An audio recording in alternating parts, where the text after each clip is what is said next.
That motherfuckers getting braids for no reason. Yeah, so get my weekly haircut was like my attempt to try to fucking like stop To from getting stay too out of normal and control. shit, Yeah, stop, to buck against the COVID stop, system. Get out of here, yo. yeah, stop allowing not allowing my hair and shit to just get like crazy. Shit, I My can't. hair does not dictate who I am as a man. Yeah, whatever, scruff ass. You out here. Shut up. Y'all here, B. Get out of here, B. Well, fellas, welcome.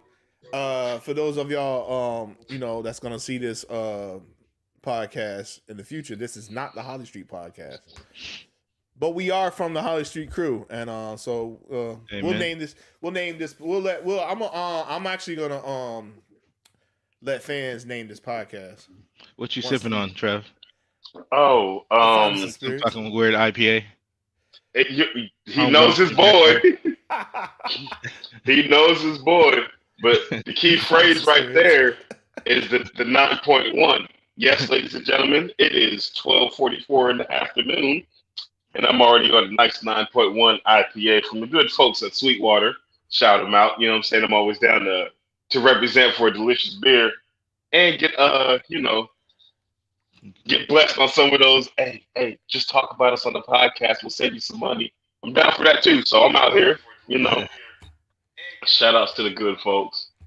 But yeah, Word, man. word, word. It's a pretty Yeah. color too. Look at that. Mm. Oh, that's Like your T-shirt too, D. Oh, I appreciate it, man. And I wore this in honor of Disney Plus Day.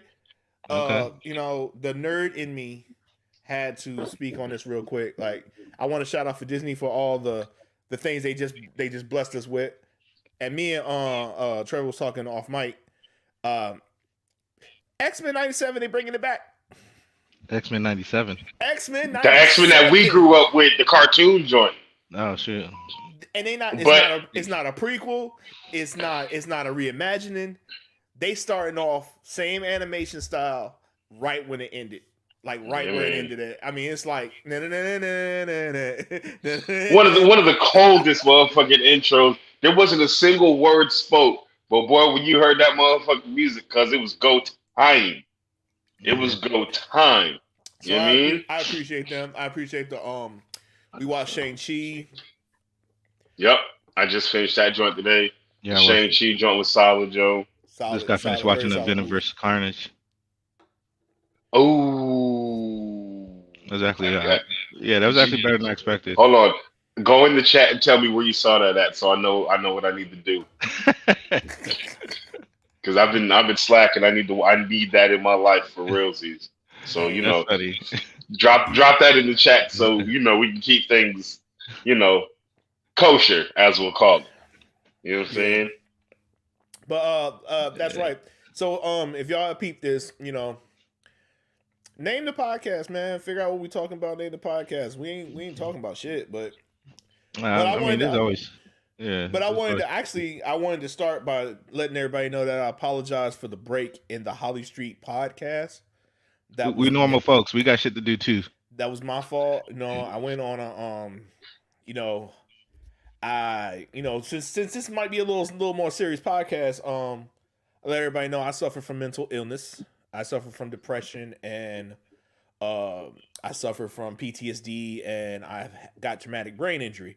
So my emotions don't process the way regular normal people do. So I had to go on a little break. And that's ain't nothing. Freaking I've suffered from depression, anxiety, all that good shit. Take pills. You know what I mean? Mental health, mental wellness, all that shit. Like it's real these days. You know what I mean? It's real, and I'm glad to see more people speaking out on it. I'm glad to see even in the public arena. You know what I mean? Obviously, uh, what's the old girl's name? The Osaka, I can't Naomi, whatever Osaka. You know what I mean? Her Hmm. taking a little hiatus. We already know Kyrie's always on his little thing, and what I mean, just a lot of matter of fact, actually some big names. And I think we might have touched on this before, but Calvin Ridley, like oh my God, like I mean at the height of his career, NFL career, and like yo, I need to get my mind right and stepping away from the NFL. Just what I mean, and I think the it says a lot like about the fact that we're in a place now where we can do that, where athletes can do where they're on the forefront. I mean, Calvin Ridley, like, you know, what I mean, they just got rid of Julio Jones for him to be the primary star, and the next year he's like, look, I need a mental break. Like, I got to step away. You know, he tried to take a couple weeks off and get his mind right, and he couldn't do it, and it was just like, I mean, I'm just saying that I think that says a lot.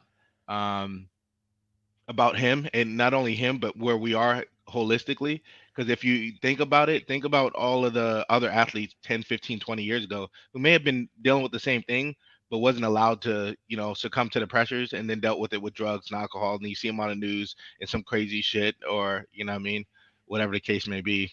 Not gonna drop any names, although some shit just came to mind, you know what I mean. But like, you know what I'm saying? So like they're handling it the right way rather than trying to, you know, Well, just well, let me play devil's advocate for a minute. I'm really glad you went there because that's where I wanted to go. Right. Let me play devil's advocate for a minute because this has been on my mind for a while about this whole situation. Not the Calvin Ridley situation, blessings to him and what he got to do. But when you brought up Naomi Osaka and Kyrie Irving, yeah. two names I that mean, Irvin's might be a little different, but yeah. But when is listen, all right? So when I say I went on a mental break, when you said you know, you go take care of yourself, you do pills. I have pills. mm-hmm. I have a doctor. Mm-hmm. I have people I can talk to, like Mm-hmm. professionals, right? Mm-hmm. So when I'm there, I've been trained. I've gone through years and years of therapy, and I've been trained to like when you get this is what you do. Right. When is a mental break just a fucking break? A lot of these people What do you mean are by going that? on breaks. A lot of these people aren't going on mental breaks. They're going on break. Like a lot of Well- people are not going on mental break. I believe if you go on a mental, if you're telling me if you're, it's a lot of stars. If you go on, and a lot of, my personal feeling is a lot as a scapegoat for just being lazy. See, again, I think Kyrie, he could probably flirt that line. You know what I mean? Especially, you know, I think Kyrie is probably one of those people that's, what's that word that I'm looking for? I think Kyrie is looking for a cause, you know what I mean, and almost wouldn't mind being a martyr, you know what I mean, like he's looking Yeah. for a reason to be a martyr, like to, you know, just cause to just fuck up his career over, and you know, like a Colin Kaepernick type situation, you know what I mean, Brother like better back off. and Brother Colin better back Kaepernick off. obviously, like, you know what I mean, I don't think really knew the repercussions of what he was doing, you know what I Right. mean, Right. but like, The universe you know, blessed Colin Kaepernick, man, because Colin yeah, Kaepernick didn't see past what he was doing, right, but he did it exactly. for the right reasons. Right. Speaking of which, I want to check out that show on Netflix that It's that really they got. good. You know what I It's mean, really good. but But yeah. what So I I wanted, think Kyrie's different. Like Naomi, you know what I mean. Like obviously she breaking down in front of reporters and they asking her certain things, and you know reporters can be mean and cruel. We only get the snippets of what we see on TV. And we true. don't see the whole all the questions being asked by different reporters and all that stuff, and they could definitely be intrusive. And again, you think about Marshawn Lynch. There's a reason why he didn't want to say a word to the reporters. You know what I mean? He was getting fined. You know what I mean? They're like, so Marshawn, like, what'd you think about this game today? Oh, me? I'm fine. How are you doing today? You know what I mean? So that was a hell of a run. You know, so what were you thinking when blah blah blah? Like, did y'all see the weather Wait, outside? but You know see, what I mean? I just Like don't. I he's don't trying know not if to. asking me about what my decision making on my last serve is that intrusive. No, no, for that stuff it's not, and I think like she was able to handle some of that, but then when she, you know, they try and talk to her about like, you know, I don't know, mental stability or some other stuff. I don't know. I Being read the article, biracial and all you know this what I other mean? shit. Yeah. Like how has it been for you coming up in this environment or that or this and that and the other? I And feel obviously she you. probably I had some just traumatic stuff that, you know, I'm sure it wasn't always easy. And right. you know, what I mean, probably went to some tennis camps where she was the only, you know, minority there potentially. You know what I'm saying? I Again, no just. But different than But what's the here's the difference? thing Go though. ahead. You can't you the mental break is subjective on the person who's going through it, right? true, So true, true. that's like a person in the military's mental break, like we all know, right, is clearly going to be different from an athlete because it's different stresses involved, right? And Same thing right, with the actor or anything else, or shit, even a construction worker. You see what I'm saying? The manager at Starbucks. All of that stuff is it just depends on what it is. I've You know what I'm had saying? it. You know what I'm saying? So you can't. I mean, yes, I understand the frustration of some people saying, "Oh, I just need a mental break." it depends on what they're going through, but we'll never know because we're not in that person. We're not living their lives. Even if Right. we both worked at Starbucks together, or we both served in the military together, I know where my limit on my mentality is, where I need to kind of vacate and just kind of be in recluse and all that other stuff. You know what I'm saying? But that mine is a different level from somebody else's based on whatever Right. their entire life spectrum is and what they've gone through, right? So when we talk about the Kyries and the Osakas, we know they're both athletes, right? Two different sports, two different levels of how they're being approached in conversations, or whatever. Kyrie is a flat earther, you know what I'm saying? That's his thought process. I'm sure Osaka's not. But on top of how well you do in the basketball game, along with would you think about this pass that shot, your teammates, all that other stuff? Oh, you're a flat earther. Well, how'd you come to that? You know what I'm saying? Like, it's a whole bunch of other stuff that just weighs on different people in different capacities, right? So Yeah, when you speak about yours, D, we know you came to us in confidence, knowing that we were family and that you could tell us what's going on and know you can get Right. that unconditional love. We Right. don't know what your left and right limits were. We just know you had to take your break, right? If I decide I'm going to just go into myself and disappear for a minute and come out on the other side, like, okay, so this is what's going on, I could tell y'all exactly what it was, and it might not resonate with y'all, just like how you're saying, but Kyrie and all this other stuff, you know what I'm saying? Like, it's just all in how it's perceived, but Right. the end state is the strength that a person needs to show and to have to be able to self-recognize and say, I need a mental break. You know what I'm saying? That's the ultimate thing. That's where You I'm, know what but I'm saying? that's where I'm at with it. It's like, I don't mind you saying that you need a break. You need a break from this. You need a break from that. That's understandable. Everybody does. But what's going on now is people are using the guise of mental illness. Like, I am having a breakdown. I'm having a mental breakdown.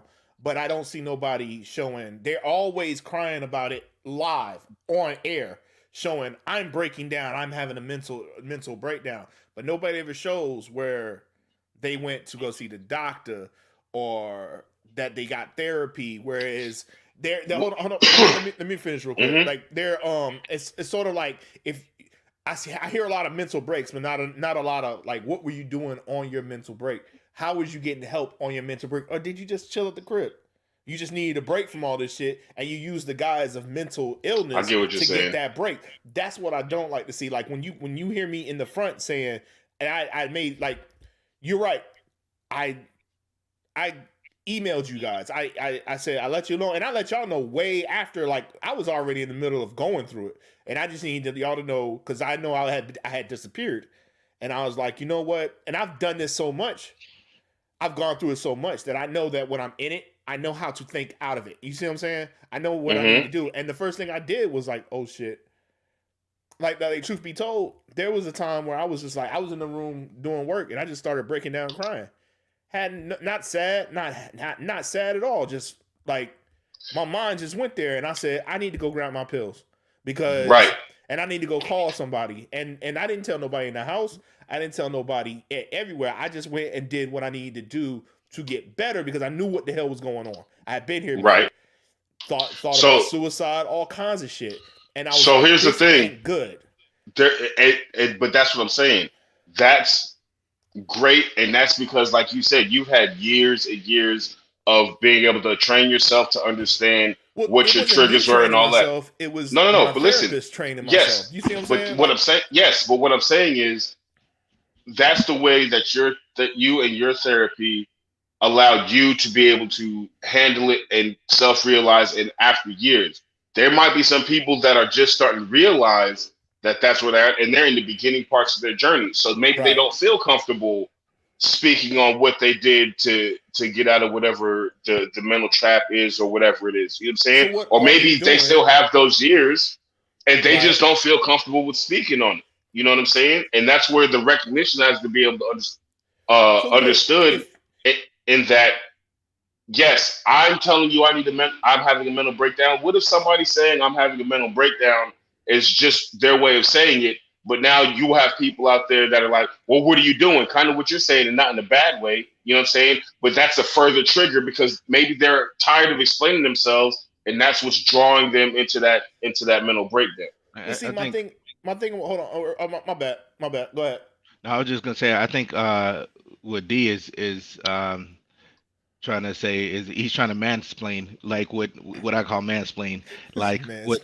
which That's a horrible it's word. it's the same shit that I do. I'm the same exact way. Like I'm like as a man, if you tell me a problem, I want to fix it or help or want to. I'll immediately start thinking about like how do we get to the solution, and you Hey just Jay, bring up a problem. hold on. Save that right there. Hold on, because I think I know where you're going, but I don't want you to go there just Alright. yet. But hold on, let me say something real quick, and then Alright. you can see if you see because that's not my thing about it is if you can say it out loud on camera that I'm taking a mental break, you're doing it. There's no reason to say it out loud on camera. Just go. Just mental break. Just take your mental break and go. Like If you're a public figure, not necessarily. if you're a public figure, there's still no need. There's still no reason to say it on camera. If you In the choose middle to of the say- season, like again, Ridley fucking missing That's what- 2, he don't 3 have- games in a row, personal reasons. he don't ha- Before all you he know has it, to say like is personal reasons. All he has to yeah. say But is so I'm if you're leaving gonna for say that the personal whole reasons. entire season, you know what I mean? Like you know, and he realized like you know at a certain point, while it's understandable that it's his personal thing. You know what I mean? There's so many other people invested. There's people that bought tickets to the you know Atlanta Falcons Still game, don't have to especially you know what I say. mean his fans He still don't to have to see him say play. it. He You know still what I don't mean? have to say it. He No, still don't I have to say understand. it. I think he's saying it to help. You're either doing this one or two things. You're either saying I'm taking a mental break because I want you to know that I have mental illness so I can help other people have mental illnesses, or Right. two, you just an attention grabber. I wouldn't necessarily say that. I would say number two, or maybe a caveat to two, and being number three is simply just letting it be known, like, hey, like, you know, I'm not 'Cause going crazy or not no other stuff, but I'm got to step away. I got to do this, so y'all may not see me for a minute. You know So what I mean? get some. Rather than So leaving a lot of people wondering and guessing. if you're gonna tell us that you need a mental break, then Mhm. let us see what that looks like. Let us see the help that you get because you And- can help a whole bunch of people that are looking up to you that are going through the same shit.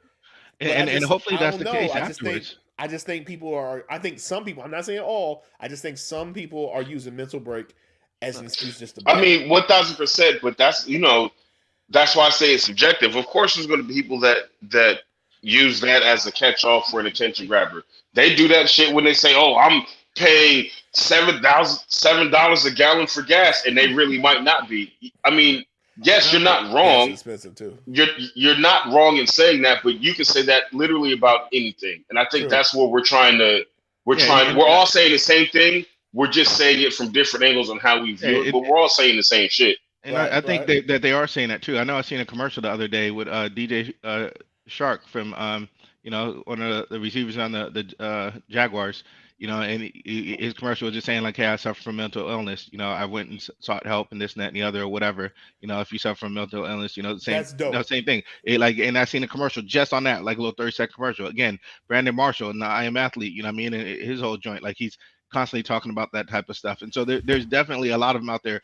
You know what I mean? Talking more so about the solutions and getting like help that. and like you know that. what I mean? Like 100% supporting that. So but back to your point too, Trev, is like you're absolutely right. We're all built differently. You know what I mean? And between That is us correct. being built differently and I think the mansplaining side of things, you know, like whenever people are telling you things, like it's either I'm just letting you know, like, hey, I'm going through this, like, don't worry, I'm good, I don't need no help, no whatever.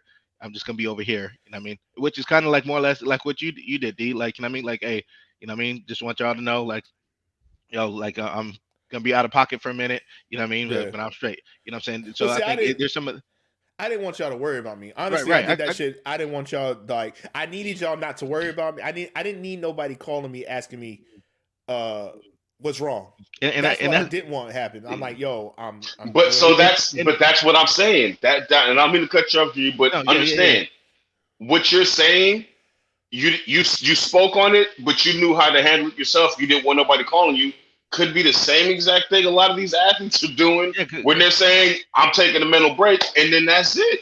They might not want anybody calling and checking up on them. They may not want anybody to feel sorry for them or want to be super intrusive on what they got going on and how to fix it. You're saying the same exact thing. You're saying the same thing, but then you're saying, but then no, but you're not. I'm saying you're not wrong. But Right. what you're saying is exactly what you just explained. You work for you. You're saying the same exact thing, and it's not wrong. It's Yeah. just on your side because you are somebody that understands it, and you feel like, rightfully so, some people are using this as a catch-all just for the attention grabber, and they're not saying what they did. Right. You Right. feel Right. some kind of way about it, and there's nothing wrong with that. But what I'm saying is, what you just explained that you did, you Mm-hmm. didn't want nobody to worry about you. You wanted everybody to know, hey, I'm going through some shit. I just need to step away for a minute. Right. You I didn't just turn like right around and right. say, this is what I'm doing. We just found out now Right, after exactly. you're pulling yourself out of it I what like you that point. did. I like that I You point. see what I'm saying? But And that's what I was but gonna say. hit I that. think Calvin Ridley or other people like after they go through it, I think they may be, you know what I mean? They may end up becoming a poster child for some stuff. You know what I Right. mean? On Right. on the other hand too, going back to people being built differently, and in a slight comparison as far as like Naomi Osaka, like again, you got the Williams sisters, you know what I mean? Like who they definitely in times were the only ones black, you know what I mean, achieving the things that they achieved and all that stuff in a all white, predominantly white sport, freaking, winning top championships after championships, but getting like one third of the advertisements, what I mean, maybe less than that. You know what I mean? A whole bunch of other stuff and press constantly grilling, but I think they were built differently. You know what I mean? Like they were prepared for that coming up. Like, you know what I mean? Again, their pops, That all that stuff. you They stepped into some shit right there, my man. You stepped into some shit right there. And before I get into, I want you to hold that because that was a okay. hell of a point you just stepped into. They built differently. Right, They built right. differently. I hate the new generation. The way Yeah, I mean, like, I I mean that hate brings up this another point, but soft like, ass without trying to like generation, Well, boy. bash or there's more dismiss, to it than that. And you know what I mean? Junior, finish your point, but I got something to Yeah, say about that as well. yeah, without bashing or dismissing or like the new generation or anything, but that's something Man, that's we been should no. We that's something that's been on my bash mind. and dismiss. No, Bash, no, seriously, bash. that's something that's been on my mind very seriously. Like I'm not sure if you guys seen in the news recently where the 10-year-old like committed suicide and I think it was like Wisconsin or something. Hmm. The whole DOJ is like investigating that, and it mostly due to school bullying and a low 10-year-old black girl like in a predominantly white neighborhood. I think like the school district or that area has like 73,000 residents and less than 1% is minorities. So it's real crazy. And the school has had like multiple complaints and all this stuff, never doing anything about it, all that stuff. But my thing to take away from it is how in the fudge do a 10-year-old commit suicide? Like at when like I mean just the statistics lately is crazy about the increased suicides at a younger age. And like we never like I mean I know things was bad for us, but like I don't know, like we was just Oh, there's so much to seriously unpack built right there. differently. Like I don't know, There's so much like to unpack right there. I don't even know where to start with that. Like I don't Well, even know where to start with that. I got a question. How does a 10-year-old know how to commit? Let's start with the technical Yeah, and they about didn't that. even say. I don't think they released how she went about doing it. You know what I mean? But like, I mean, yeah, I remember reading like she was taking Febreze to school, and their parents like, "Why are you taking that to school?" I'm like, "Oh, because the kids keep saying I stink, and the teacher told me to sit at the back of the class or whatever, so I don't disturb the other kids or just sit away from the other kids." You know what I mean? All this type of shit, and I'm just Oh, like, it's well, see, crazy. we have to know, was there a parent conference after Yeah. that was Oh no. sold? Like, The was parents because see, like and all of us got that's why they're kids. getting sued out the ass. Like because the parents kept getting dismissed. You know what I mean? Oh, there, see, Oh, that's and the Department of man. Justice involved and all that stuff. Well, I can't You say. ain't I mean, dismissing me. they're getting sued, but I don't know what the outcome is going to be. It's But crazy. like their attorney was saying, basically, like you know, we need to make sure that this doesn't happen again, and the only way that to do that is to make them pay so much that they can't afford to do it again. You know what I mean? That's true. That's true. So But I see, mean, it's sad, but like I mean, I don't know where do you start with that. I can't even imagine, dude. I can't even imagine. I've always A 10 been. year old, like as a parent, the kind of anguish, I'd want to kill everybody. You know Well, what I mean? Like, see, there's no, like at the same time, I there's a don't lot of know, man, self because there's so blame. Like, many. how did I not see this? How did, you know what I mean? Like, who thinks that a 10-year old is gonna, you know what I mean? Nobody Like can think like that. Nobody. at There's 10 years old, there's like nobody that's gonna think that 10-year old is gonna do that. that you feel like your problems are so insurmountable that there's just no way around them at 10 years old. Life is just hopeless. You Things are didn't. not getting better. Well, here's my take on that, and it's to talk on that part and the part of this generation being quote unquote soft, right? So yes, nobody's going to think about a 10-year-old doing that, but this this age and era that we're in is a lot more feelings based and a lot more open, right? So by that I mean when we were growing up teenagers, right? If we were going through stuff, um, we didn't say anything because it was like, oh, you're being soft, you a bitch, blah blah blah, and we had too much self worth, if you will, or whatever, to feel that way that we could express what we felt towards one another about certain situations, whatever. We just had to have that rock hard exterior because we didn't want anybody to have a one up on us to say anything, right? This generation is the same soft generation that is lobbying for mental health and being more open about everything, right? So the person for that unfortunate thing that happened with that 10-year-old girl, it's a culmination of all of it, being able to be open, right, and speak and say, "Hey, I'm being bullied. This is going on. I don't like the way this is feeling," and going to administrators who are of our age or older who are dismissing it, right? So that's where the two worlds are clashing and colliding to where some of this generation still don't feel like they can talk to us because of how we outwardly oppose speaking on feelings and all of that. The parents were doing their best to combat that and speak to their child and understand where they were coming from with the bullying and everything. And that's why the school is getting sued because the school didn't take it serious enough. But our generation is starting to come around to that because I can look at all of my Holly Street brethren and tell y'all I love you. I can look at everybody that I know that I grew up with and say, "Hey, I love you." But growing up, if we'd have said that first thing out the mouth, "Oh, you gay," you know what I'm saying? No matter how much we rocked with each other and how cool we were and how close we were, and the sleepovers and all that other shit that we did, we knew the love was there, but we couldn't say it to one another because of what was going to be said. Remember when the first thing it was cool to say love related to one another? All right, Joe, one love. One love. And that's when it started opening that gate of being able to express some sort of feeling, right?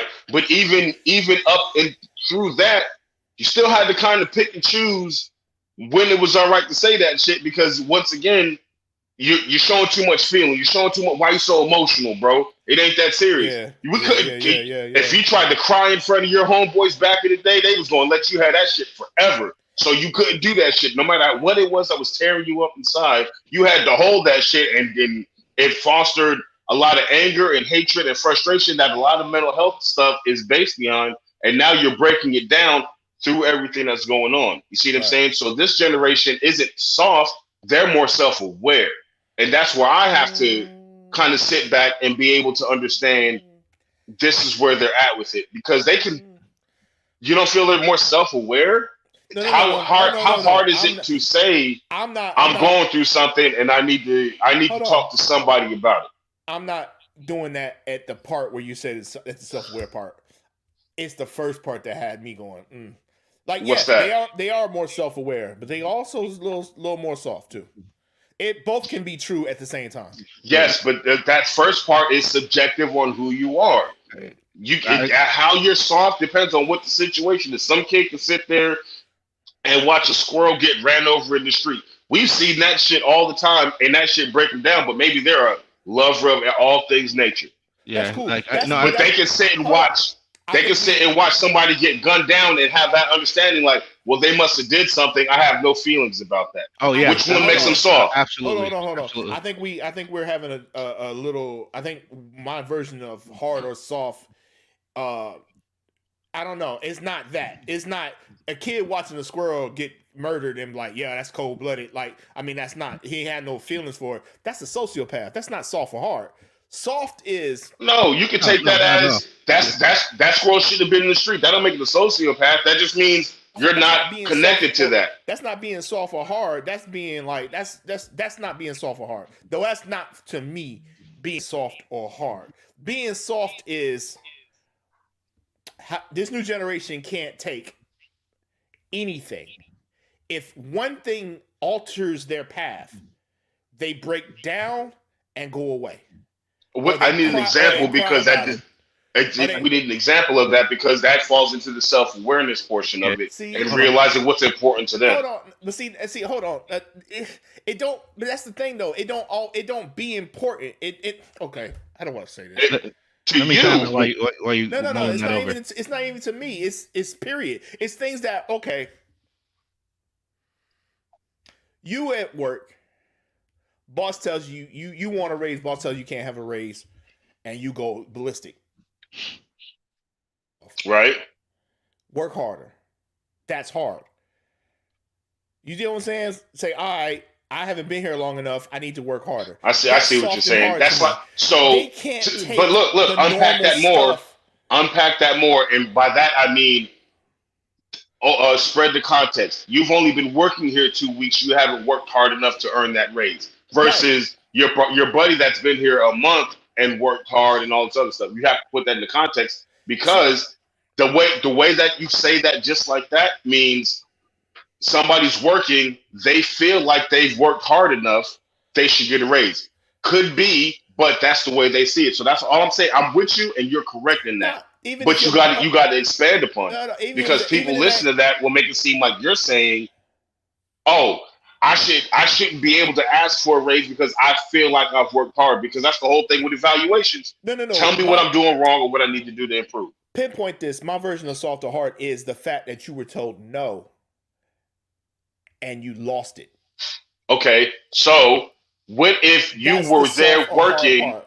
What if you were there for 3 months and you bust your ass, you open and close, you put in all these hours, and you still ask your boss, and you need that money, you need that raise for whatever you need, and the boss tells you no, and you're at a breaking point because you're constantly putting in more hours than somebody else that got a raise. Right? How are you? If it's justified, then it's justified. It's never just. Hold on. It's never justified. It's never justified to break down. It's never justified, right? That's that old school way of thought. Even when I break, but that's the thing. See, there we go. I like where we at right now. That's the thing. I always fight with these people. Everybody go, that's the old school mentality. Old school don't work. It worked. Cause see, it worked for us. But there was a cost though too. There's a cost associated with it though too. Always a cost. There's True. always a cost. And we need to also evaluate the cost. There's always a cost to survive in the world. True. But the problem is you just said it's never justified. I'm not saying you just said it's never justified to break down. That's not true. It's never justified. No. That's not what I meant. I meant. This is what I'm saying. It has to be contextualized. It depends on what it is. Yes, the 3 months and having a fucking spaz attack because your boss told you no. We don't know what that. There's never a reason to have a spaz attack. You say that, but you don't know. What if that raise is dependent upon your rent?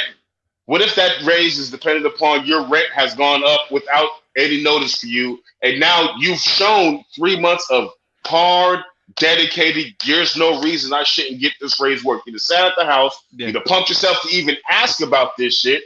You see what I'm saying? And all of that. You got a family at home that need this money, and you go in there and your boss tells you no. So you're saying you need to just take that out and be like, I'm going to work 90 hours a week now to get that shit. I have no reason to be upset because I got told no. I just got to go and work hard. No. See, his words matter. So you're saying I'm saying that he's not able to be upset. That's not what I'm saying. I'm saying I'll lose my mind if I'm the hardest working person at the store. You can lose your mind. Not getting paid. Hold on. You get paid the least. Let me ask you a question. You're in that situation, right? Same situation, and you get told no, rent due, all that shit. What's your next move? I'm gonna ask him why. I'm gonna ask him why, but it's gonna be a lot of aggression behind that shit because I will have the receipts as to why I should be. After he tells you why, what's the next move? I'm going to find another job. Exactly. But hold on. You said, but what you yes, that's being hard. That's not being. I'm still expressing emotion. No. I never say anything about expressing emotion. I am saying when I say spaz out, I mean you're on Facebook crying, talking about this. You're not. I should do this, and you're crying about this shit. But here's the thing. Spazzing out. We didn't have that in our generation. Otherwise, we would have. That's why we don't do that. No, we didn't have that as an outlet. We didn't have that as an outlet. They do. That's why they do that, because they know there's a way to reach other people who will feel that same way. Just like you and I can sit here and talk about what we would and wouldn't do and how we would just take that L and move on and find another way. That's how we did it. We didn't have the Twitters, the Facebooks, and the Instagrams. We adapted to it, but we weren't born into it. Case in point, here at Basic Training Land, I've watched trainees break down because they can't use their phones and they have to handwrite letters. We used to handwrite letters while we were in. It's the instant gratification for what you do. That's what they're born into. We weren't of that. That doesn't matter. So, hold on. See, I like that. Does that make them soft? Does that make them soft? Yes. Why? You broke down because you can't have to write a handwritten letter? But here's what I'm saying. But here's what I'm saying. The way soft. You can't say that about how somebody else feels if that's what they're used to. Our grandparents used to have to go and milk cows and do all of that shit. Right. We will go and do it because we were on that cusp. And that's what we had to do to eat. If you sent your child out there and say, go milk that fucking cow, they're going to have a heart attack. Right, because my children are soft. They're not soft. They're not of that cusp. Nah, they soft. Their way to get milk is to go to the store and get. Why the fuck do I got to go? You do that shit. No, hold on. We have to understand. It's a shift in mentality and everything. No. That's a good analogy, and I'm gonna clear up what I mean by soft or hard. Right? You said us milking cows, and now this generation has to go to the store. Here's my word. Here's what this new generation. The new generation, our old generation would be like this. You go to the store and there's no more milk, and the guy says, "Well, I got a cow in the back." Our generation go, "I'm either gonna try to check another store, or I'm about to milk this damn cow." We actually ponder it. We actually will ponder it and figure out the best solution. Yes. This is what I'm talking about. The new generation go, "Damn, there ain't no more milk." Nah, man, you either gotta check the store around the corner or milk this cow. The new generation is gonna stop dead in the store and just go, "Well, why can't I have more milk? Why can't you get more milk?" But here's what I'm saying. That's soft. That's not soft. That's what they're used to, because the fuck down in the middle of the store it's because they are of the instant gratification generation. That's what I'm trying to get you to see. Yes, you can view them as soft because you and I never had to have instant gratification. We know how to work situations out. They don't. They are of the culture of instant SoundCloud, all this other stuff. A kid can go on SoundCloud and get 20 million views and think he's dope. We will look at him and say, that shit is trash. Because that's how we feel. I do it a whole lot, and that's my truth. But I can't say my 17-year-old daughter will listen to that and say that it's dope, and they will respect their hustle and drive for going out there and doing it their way. But that's because they don't know that it's not hustle and drive to put your fucking shit on SoundCloud. It's just an upload. But that's where I'm trying. Yes. You bought a beat. You borrowed a beat off YouTube. But that's how you feel about. That's how you feel about it. But that's how you feel about it. It's not a feeling. That's what you did. You didn't do shit. But see the passion in your voice, how you're saying there's nothing to it, to that kid that did it and is automatically getting people liking them. That's why a lot of them say they call us haters, because we don't just automatically adapt to it. But somebody that's in their age group says, no, I fuck with you, I rock with you. It's the instant gratification for what they're doing. They're fucking Wu-Tang Clan and Soulja Boy. But here's the thing. They rock with that's their generation.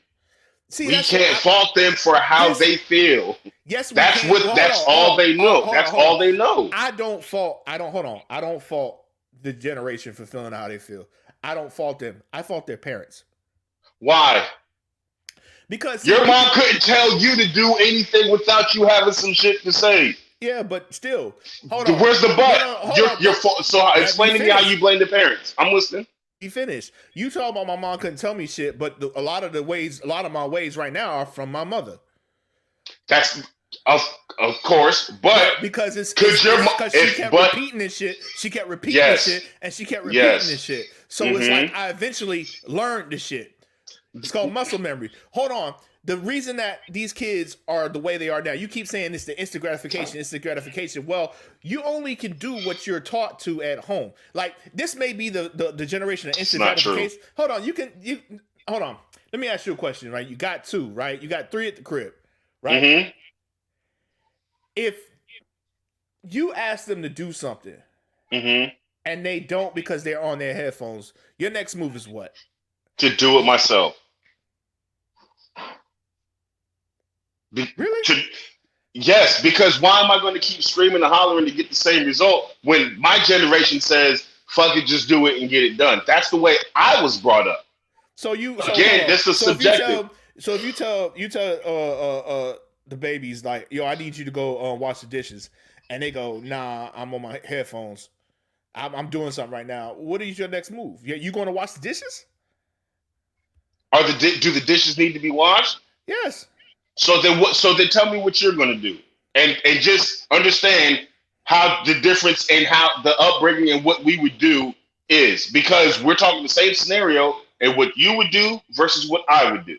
Cool. So go ahead and just prove the point of, yes, it depends on how you were raised, but also how you attack the situation. Prove the point. But that's what I'm saying. Like, you're blaming the parents for what they did. Yeah, is what you said. No, I'm blaming the parent for all right. It's like I was talking to somebody about like the rich kid syndrome, whereas rich kids grow up with everything, right? Mm-hmm. And some of them don't really know how to get their own, or but some of them have parents where same situation, but their parent was like, oh, your money, my money ain't your money. You gotta work for this. You gotta go through this. And some of their put their kids at the mail room and say, oh, you want part of my company, you gotta climb the ladder. Mm-hmm. Whereas some don't do nothing, just get their kids every fucking thing. Mm-hmm. And those kids turn out to be, what we've seen in the tabloids and TMZ and crashing cars and doing not all, but yes, to your point, yes, it happens. Well, but that same thing happens with the kid that goes through the mailroom because they feel like I shouldn't have to do this. Percentages, but hold on, percentage. That's what I'm saying. Upbringing is because I've seen a lot more successful ones of those than the ones of the other ilk. But what I'm saying is this: your parenting skills, your parenting matters when you're in the upbringing of your kid. So if your kid is on the instant gratification because you have let him from the age of 3 be on these damn machines because you didn't want to deal with them at that point in time. So yes, they have had Facebook, Instagram, all this shit from the time that they started, but they didn't have to, because Facebook, Instagram, and all these shits have an age limit on it on the app. Mm-hmm.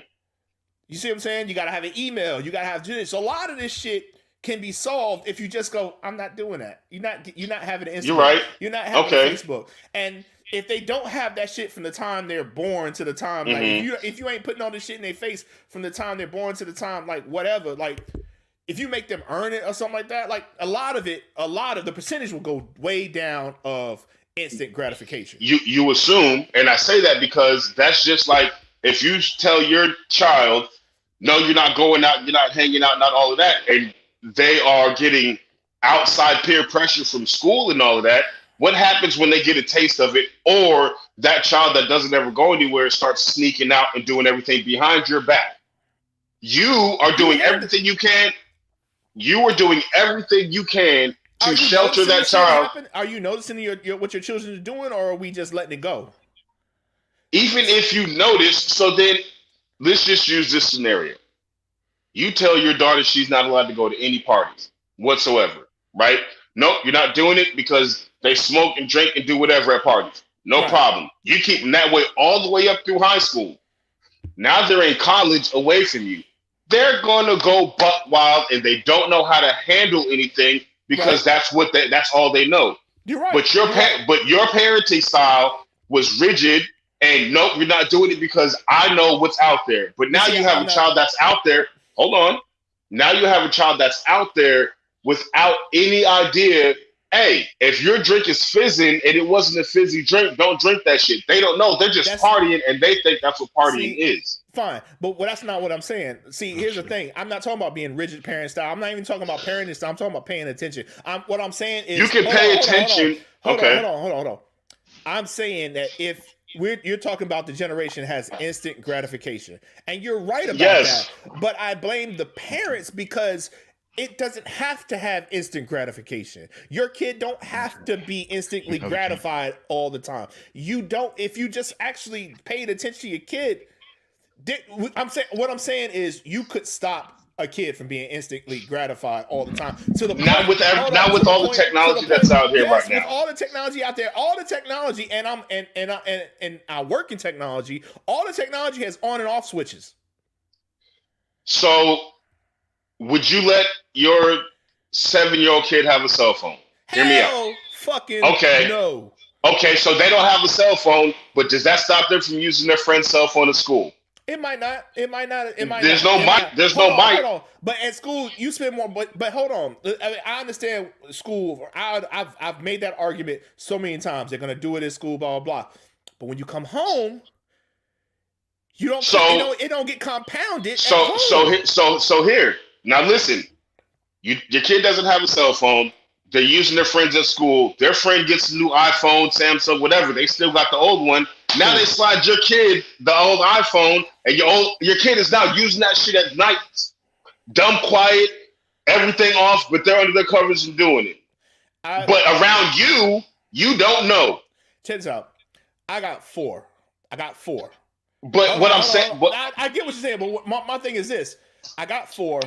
2 are adults. 1 is about to be an adult. 1's in high school. I ain't never not caught them doing some shit. They might have got away with it. But that's you. They might have got away with it for a couple weeks, maybe a month or 2. But they ain't never not get caught because kids are stupid and they make mistakes.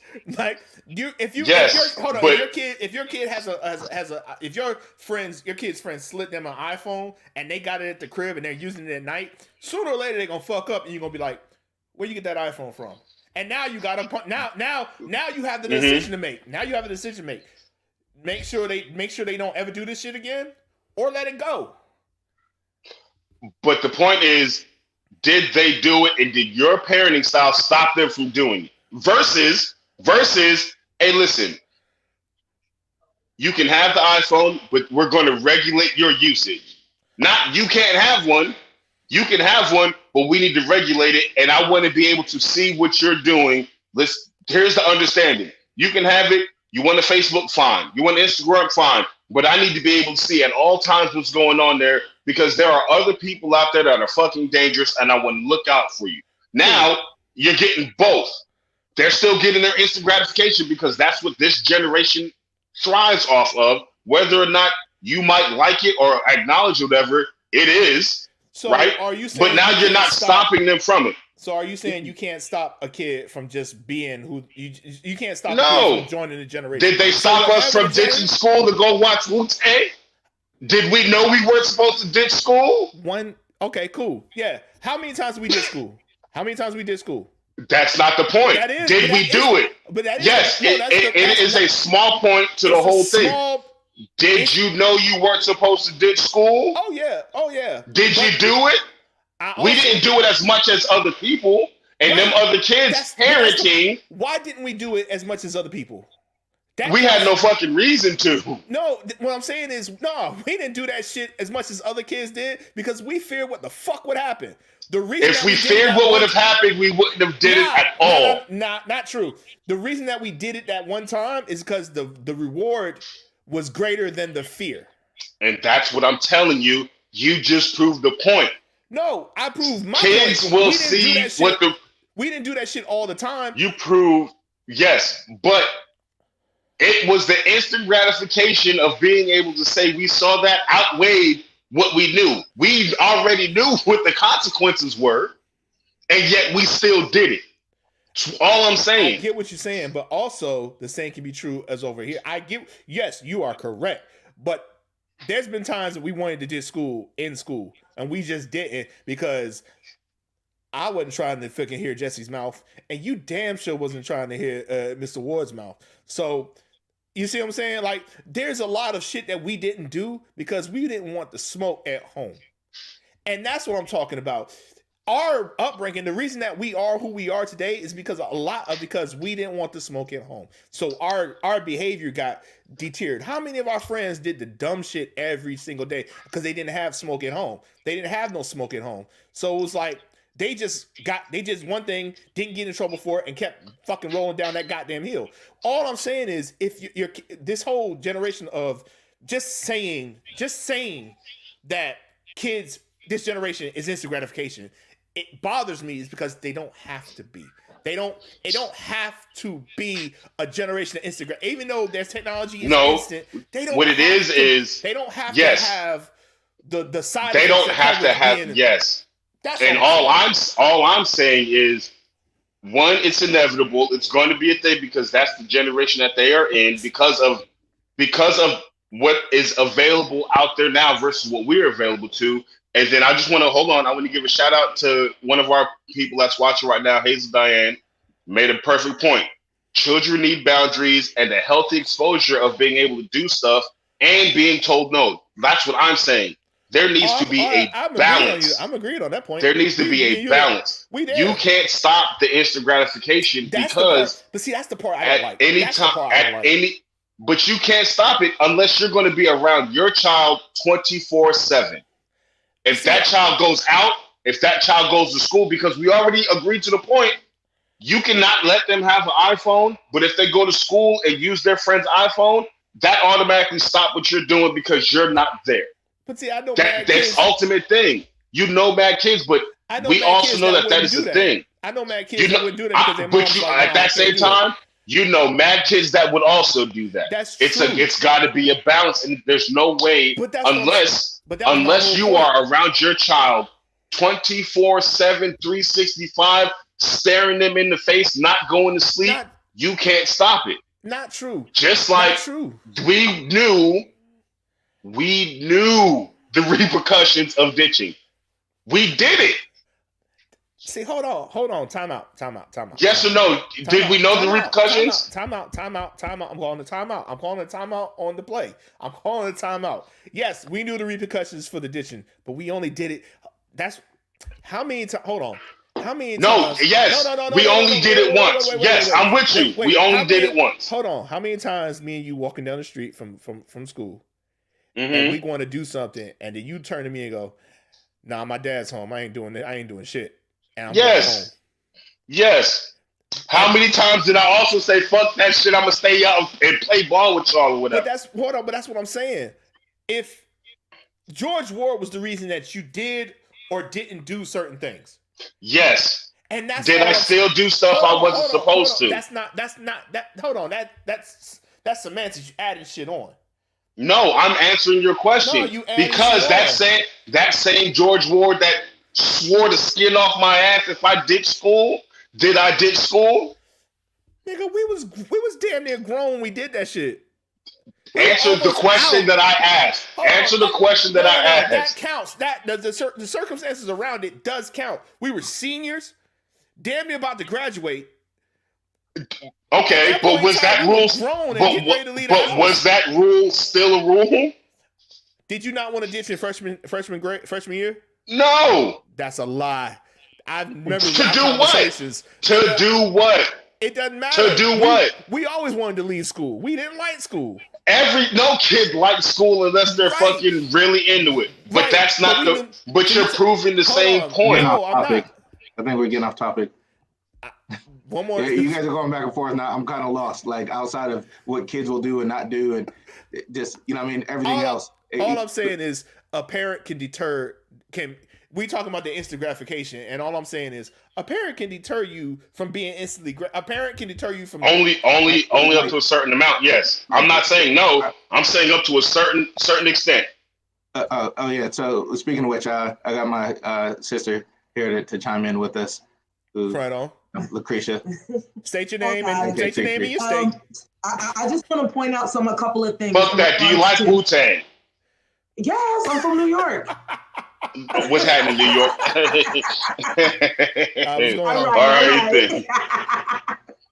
I do want to express because, even when you said, D, in regards to not giving your child a phone, everybody's environment is different. Like my son is 20 now. He had a phone at 6. It wasn't a smartphone at that time. It was a regular phone, but that's because him and his father and I do not live together. Right. So for me to communicate, same thing with my niece now. She's 7.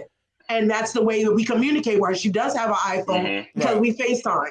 You know what I mean? So a lot of people's family dynamics are very different.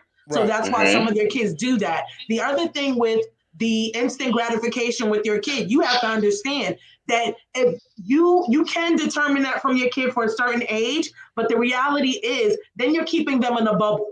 And their whole world right now is social media. Unfortunately, the kids don't go outside and play like they used to. Their friends come from social media. You know, my son is 20, and he was like, oh, I met up with my friend in LA. I'm like, what friend do you have in LA? Oh, from Insta. That's not a friend. Like, to me, that's dangerous. You know what I mean? No, Right. This is the world that they live in. And we can only, for me and my son are extremely close. But the thing about it was I knew what other kids were doing. So same thing with him smoking marijuana. I don't agree with it. But because you're not a marijuana smoker, hold on. I need to let you know what it's supposed to smell like so nobody's putting stuff in your thing. Right. So come to mommy and we'll talk about it so that you're able to function in this society and not have friends tell you, oh, this is good, this is fine, this is what it's supposed to smell like. No, it's not. I didn't want to do it, but the society we're in now, I can keep him in a bubble. He can wind up smoking something with somebody, end up dead, or I can educate him. And this is what the world is like. We don't like it, but this is how the world is. So it's better to, like he said, what Harlem said, you can direct your kids and say, okay, you can have this iPhone, but we're going to monitor it. And this is what we're going to do instead of taking it away. Because guess what else? Now the bullying comes into effect. You don't know about this. You don't know about that. And you don't have the new iPhone. You ain't up on this. Hold on. All right. So real quick. I think me saying that you don't have to have, their kid doesn't have to have a phone has gone a little too far. Now, hold on. No. We're talking about the instant gratification. No. It's the instant gratification. Calm down. Yeah. Calm down. I was going to say too, I know my daughter always, one of the things that always stuck in my mind, I remember her saying this when she was like 12. Of course, she's an avid reader and probably was always smarter than, her age. But she like, remember, Dad, strict parents raise the best liars. You know what I mean? And like, for some reason, that always stuck with me. You know what I mean? Like, I don't know. There's a certain truth to it. But I'm personally, I 100% believe that you can't, you have to start teaching them to make good decisions on their own, because we're not going to be there to make good decisions. We could die tomorrow, and you know what I mean? So we're not going to be there to keep them straight. So it starts, earlier to allow them to start making good choice and decisions on their own while they're still under our care, and we can kind of guide them to like, okay, you know what I mean? But that, you probably shouldn't do that. It should. But that's, I think the argument between me and Trevor got a little off. I think because he took it into a place that I'm not going. You guys are saying exactly what I was trying to say. Affect the environment. That's all. You can affect the environment. I'm about to mute you in a minute. Listen, that's what I was saying. Infect the environment. Where he was saying these kids, what he's saying is these kids are going to be instant gratification kids no matter what. Their generation is what it's going to be. And I'm saying their generation is what it is because parents before now didn't affect their environment. Yeah, your kid has to have a cell phone because there ain't no pay phones. I got four. I got a 21, I got a 22-year-old, a 19-year-old, an 18, soon to be 18-year-old, and a 14-year-old. So I know you got to have a phone. All of them, 2 of them are on my phone bill. So I already know you got to have a phone. But that don't mean I got to give you data to get a Facebook account. Or that means you can have a Facebook account, but I need to be on there monitoring what the hell you doing. Same thing I just said. That's what I was saying. We can affect their environment to where they don't get instantly gratification. That's all I was saying. We can affect their environment. Yes, but by teaching, the way it was coming off, like you were saying with the marijuana, you don't want your kid smoking weed. But you also don't want your kids smoking a lace joint. Yeah, and so that's you the teach them. So you affect their environment. You be like, yo, let me go ahead and smoke with you. So or let me not smoke with you and teach you. Or hey, you affect just your let me counsel you. Person. Just in general, just counsel. Our kids don't have to be the way society says they have to be. If we just infect their environment the way we want them, they might have to live in the rules of the society that is now. But they don't have to, like I said, Our kids don't have to be instantly to satisfied right now. They ball up and die. That was my whole point. There's some kids now. This generation now. As soon as they don't get what they want, they roll into a ball and fall over and die. That's the whole thing with instant gratification. Yes, 1,000%. You said yes. That's not You're true, saying though. that. You're saying that, but you just said the same thing. You can teach them whatever they want to not roll over and die when they don't get what they want. You can teach them whatever you want, and they will have that in their back pocket. But as June's sister said, society, they are around them a lot more than you are. You can set all of the boundaries and the rigors and everything, but to say they shouldn't be instantly gratified, that's not what I said. What did you say? I said you're saying that they're stuck being instantly gratified. No, I did not. I said they are a generation of instant gratification. And I'm saying they don't because they are. And I'm saying they don't. You can't, but you can't stop that. There's no way you can stop that. Do you guys both have social media, Facebook, Instagram? Absolutely. Correct. And have you got, I say go dark. Have you ever removed yourself from it for a little bit? I have. Nope. Forcibly by Facebook. They gave me a 7-day ban. So with that question saying, when you did remove yourself and even your 7-day ban, didn't you feel a form of anxiety be removed? Like, because I do it a lot. Like, I realized, like, sometimes every morning I was up, like, oh my God, what's going on? Who's doing what? You know what I mean? And then when I stopped, like, I have been off of Facebook probably like 6 months, and I'm barely on Instagram. Ooh, and I feel so much better. I can't even imagine what it actually does to these children. If I'm grown and didn't even grow up in this society, and when I released and blocked it from myself, like, this anxiety was released. I think I had an anxiety when I would go on there, whether it was good or bad. And I'm like, oh my God, da-da-da. You know what I mean? Like, it was crazy to me. I know for me, that little 7-day bid that I did, unnecessary by the way, but that's a different story. For me, it was wild because, so for those of y'all that are watching and listening that have never had to do a bid on Facebook, you can still see everything. You just can't comment. And of course, the 7 days that I was doing my fucking stint, there was shit that I wanted to say, but just couldn't. And I'm watching the days count down, and I am a Facebook fucking junkie. I'll say that shit and stand tall on it. I'm on Facebook right fucking now, sending out shout outs for everybody to watch our podcast and everything. But the fact of the matter is, I'm here.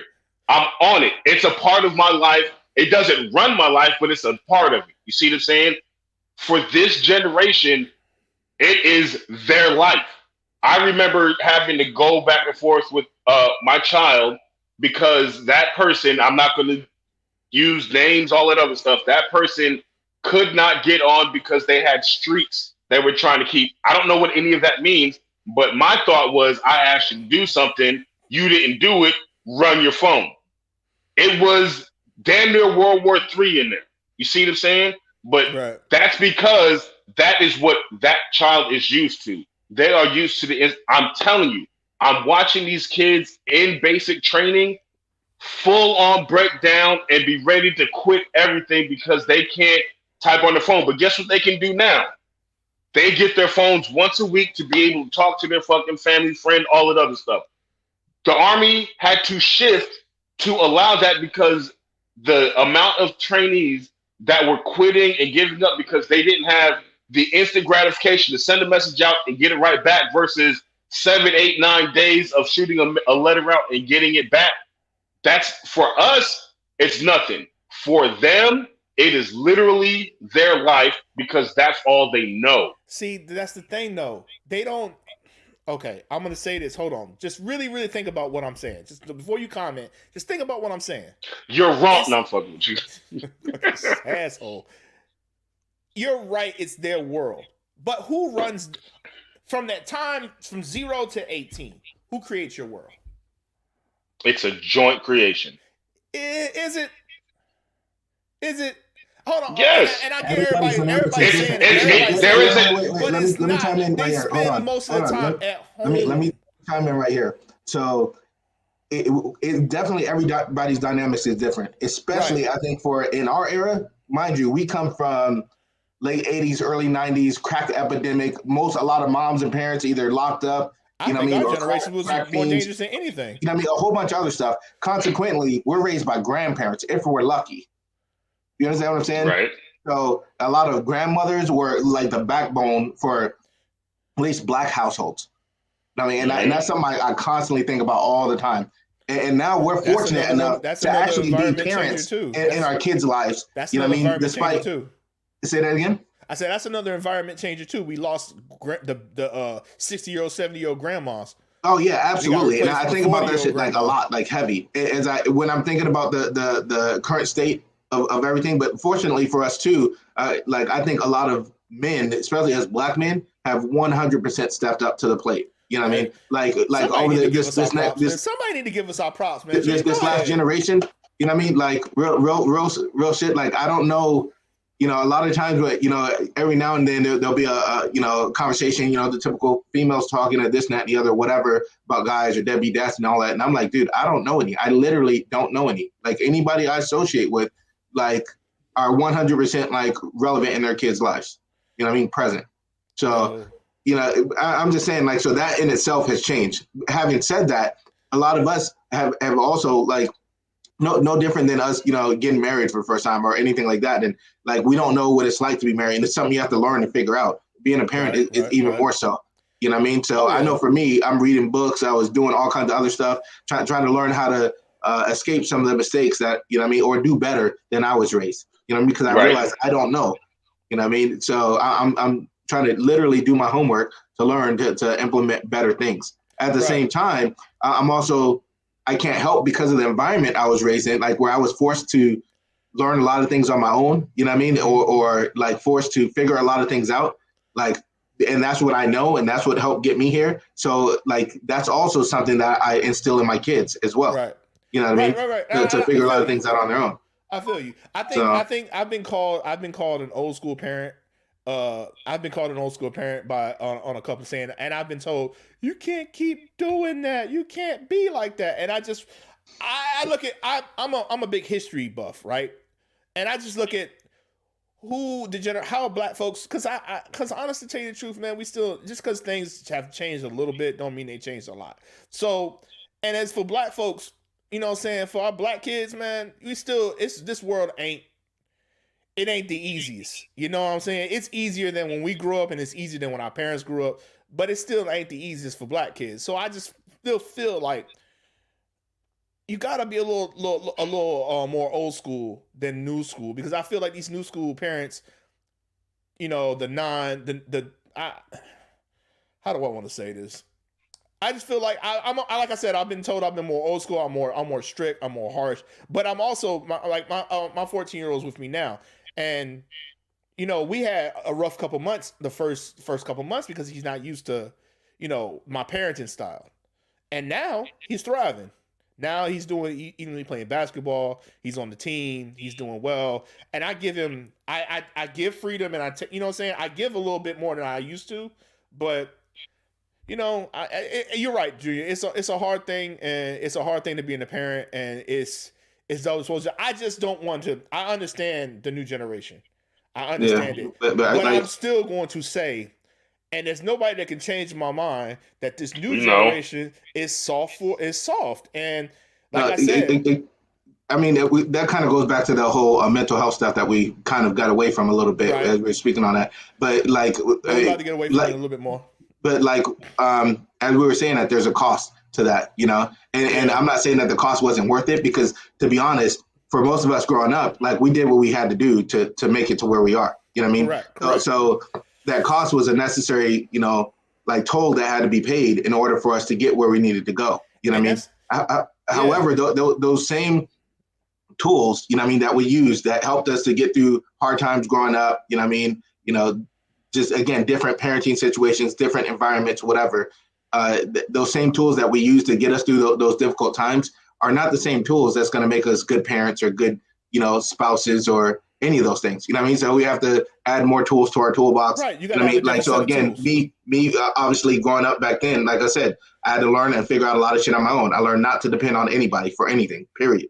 You know what I mean? And just like, that was just it, like done, but that same thing is not the same thing that's going to make me, again, like a good significant other. If I'm, and I've been in like relationships where, like I'm making them feel almost useless because I refuse to depend on them for anything. But nobody wants to feel that way. You know what I mean? And I want to go ahead. My bad. No, I was just going to say, and the same thing with the parenting thing. You know what I mean? Like, just like, so then I can't really teach my kids to never depend on anybody or just never do this and never trust anybody. Although in reality, that's all I know. Right. You know what I mean? So trying to break that mental thing, which is something that's truly ingrained in me, but to allow my kids to understand that, like, it's kind of like that saying, if you want to go quick, go alone. If you want to go far, go together. You know what I mean? Right. So, I was gonna say too, the way all of us were raised, we was raised together. Like a lot when you say you had, remember, all of our parents parented us. You know what I mean? Like there's been nights when you learned so much from my dad, or so much from my stepdad, or so much from my mom. And there's nights that I remember being taught stuff by Mr. Ward, and vice versa. So we had the luxury of growing up together. Like, right. And together, I mean, like they all formed a bubble around us to affect who we were. Yeah, I think we're definitely that's lost today. Yeah, I think that we're definitely fortunate in that way. You know what I mean? I don't think everybody has, like kind of the nucleus that, like the day ones like we have. You know what I mean? So like we're very fortunate in that. But I like to but we'll be back. We'll cover this in the next episode. We'll go back to parenting because parenting don't stop. But right now, I like the little segue you did a little minute ago with the whole Black Daddy thing. Who told you that was my nickname? That's nasty. I got a set of questions here for Black men. And you know what I'm saying, I want to get into them. So and it's nice that your sister's here so she can chime in too as well. I like this. So I got a couple questions from a couple different sources, on Black men. And y'all are y'all safe and y'all feel warm and safe to talk about this? Y'all I've been drinking, brother. I'm nice and warm. Cause some of this shit we might get canceled on, like, you know what I'm saying? And my saying is I've been trying to get canceled for months. So here we go. Our first question: why is it hard for men to open up? That goes back to the cost. Like going back to what, like again, like this goes very like this hits on everything that we've been talking about. Like the first say 35, 45 minutes of our show. So of us growing up having to be tough, this and that and the other, and now at our older age, because we've been holding stuff in and pushing shit down, and we can't cry, we can't do this and that. And now, like, I'm realizing by the time you hit 40, like all that shit, it starts bubbling up and spewing over, you know what I mean? And I noticed, like just from talking to other people and just, just in general, a lot of guys, at least like, especially like Black, men, like by the time they hit 40, they're very emotional, like beings, right. Very emotional beings, because they're like overwhelmed with all the emotions that they done pushed down, and that shit is like just coming over the top. Going back to, like you were saying, D, like just end up crying for no reason. Like I had the same thing. Again, we talked about the mental illness. I know when I go to my my therapist and stuff, my psychologist, and before I even sat down, I'm just like pouring, just crying all the time. I'm like, what the fuck is wrong with me? Like, why am I crying? Like, I don't even know why. Like, I just can't stop crying. Like, what the fuck? And it's just all this shit that's coming up that you just constantly, no, I got it. I don't need to cry. I got to get this shit done. You know what I mean? Like, yeah, I don't got time for this. I don't got time for that. Fuck whoever can't be there, who can't help. I got to do this. I got to do that. You know what I mean? That's my favorite saying. I ain't got time for it. Yeah. So, but like I said, it comes at a cost. Everything comes, full circle. Like you're going to have to pay the toll one way or another. You know what I mean? That's very good. I like that. You're going to pay the toll because the toll ain't never changing. So, and it's going to be the same toll for success or prosperity, regardless of your generation and how you function. It's going to be the same toll, the same price. You're going to have to pay something. I tell my kids all the time, if you want to be great, you got to sacrifice. You got to sacrifice something. But you got to sacrifice something you love to be great. Otherwise, you're just gonna be a regular person. You got to sacrifice something. All the greats have done it. All the greats have sacrificed time, love, friendship, mental health. They've all sacrificed something. You got to get something to the gods to be successful, to be a great. So, and that's just the way I see it. Nobody else has to see it that way. That's just the way I see it. Number 2, Trev. How do men love? Men love in the way that they feel like they should love. That's it's a weird answer and it's a weird question because how am I supposed to tell somebody how they love? Some men think monetary ways are ways to love. Some think sharing feelings with their spouses are love. Fuck, I think it's love that we all get on the podcast and we chop it up about different stuff together. You know what I'm saying? Like, how do men love? Where'd you get that question from?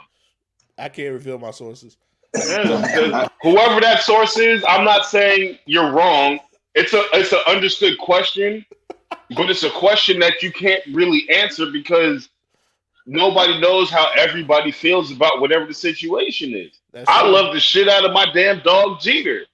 You know what I'm saying? I've seen and that. That's a weird. I show that love by being around him and feeding him. I'm not going the extra mile like some of these. Never mind. But there are different ways to show love, and you can't answer that outside of saying men love the way that they feel love. Are there some men out there that show love and what we perceive to be wrong, i.e., those jackasses that think it's okay to beat women? 1,000%. I think that's wrong. But to that person, they might have that mental stigma of seeing their father do that shit to their mother, and they think that's the way that you show love.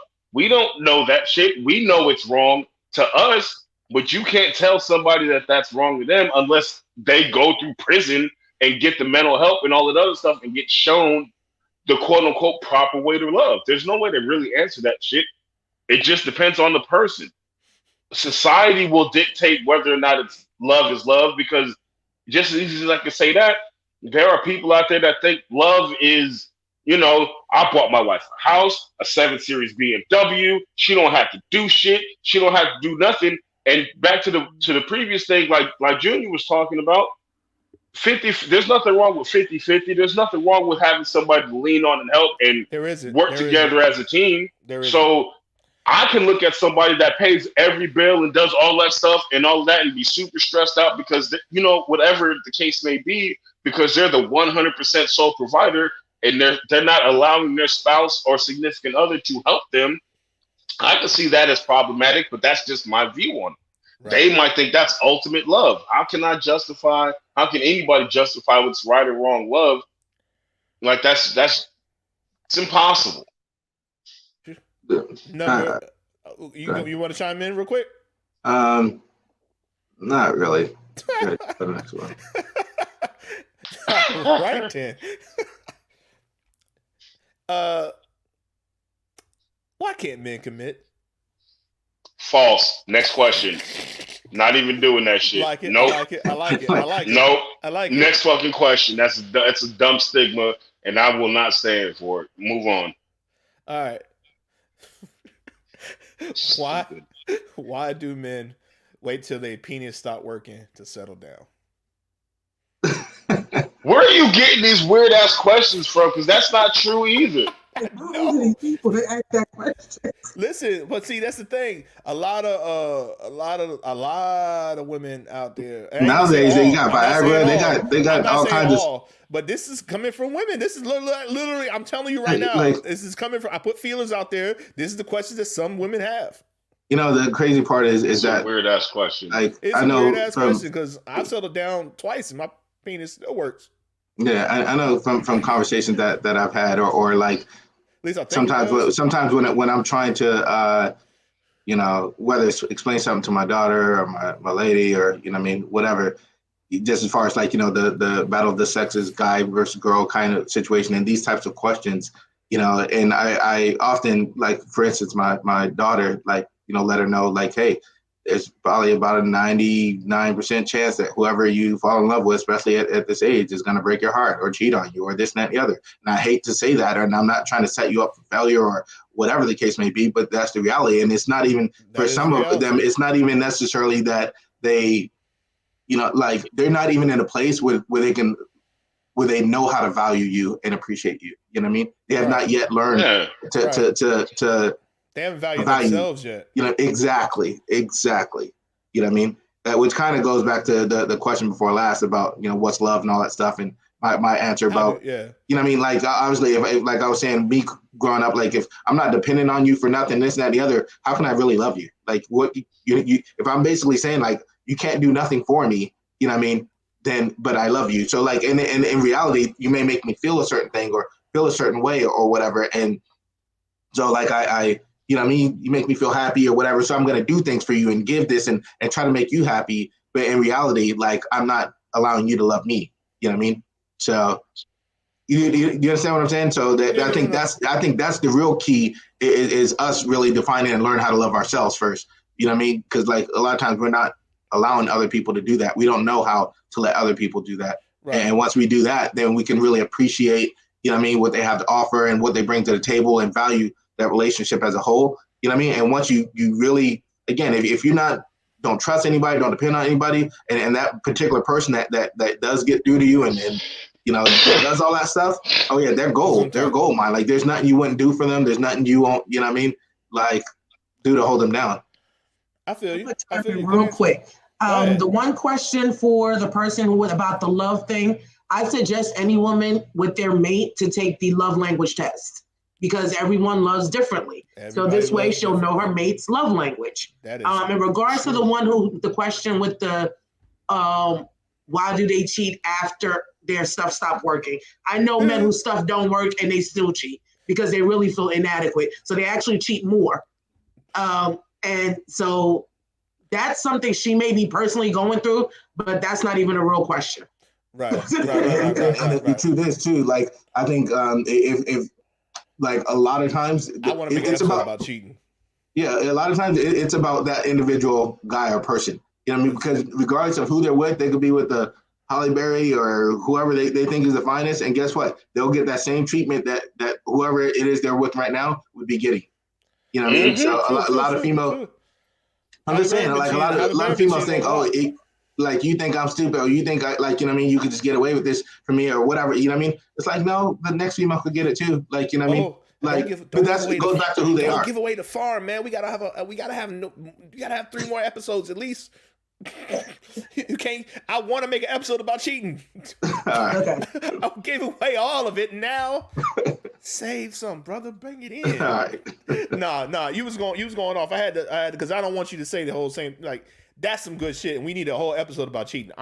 Honestly, to tell you the truth, because especially the stigmas around black men and just all that. Yeah, man, it's like we can disparage some of the myths about, you know what I'm saying. There's a lot to cheating that is just not being covered because everybody just thinks it's one fucking way. You don't love me, or you think I'm stupid, or this blah blah. I don't want to get into it right now, but I think that might be the next episode. I really like that topic because you shouldn't, but it's like there's a lot of nuances to it that ain't being talked about out there. And, you know what I'm saying, maybe we can help somebody. But let's move on. Do men feel safe when they're in love? Do men feel safe when they're in love? When they're in love. In love. No. No. I'd say no, because that's a very vulnerable space to be in. And a lot of men have a lot of understood trouble with being vulnerable like that, especially depending on what their upbringing was and what they went through in their life. A lot of people, men and women, let's not just keep it on the men. Yeah. Women also feel like they have to keep a certain barrier up based on what they've gone through in life, because love is 100% trust. And there are people with bank accounts with thousands of dollars in it that don't trust the bank and still got another bank with some of their money in it. To be able to be 100% trustful is saying a lot. That's a very vulnerability is such a odd space to be in, man, and it's very hard. I know for one of the in particular people that I was in one of my probably most deepest relationships with for nearly 5 years, lived 2 minutes from each other. Over that 5 years, kept breaking up, kept getting back together off and on. For that whole entire 5 years, I kept my apartment. You know what I mean? My own place. So we lived together 3, 4, 5 months, but I always kept that own place because as soon as we get an argument or something like that, never know. Just never leaving more than like taking more than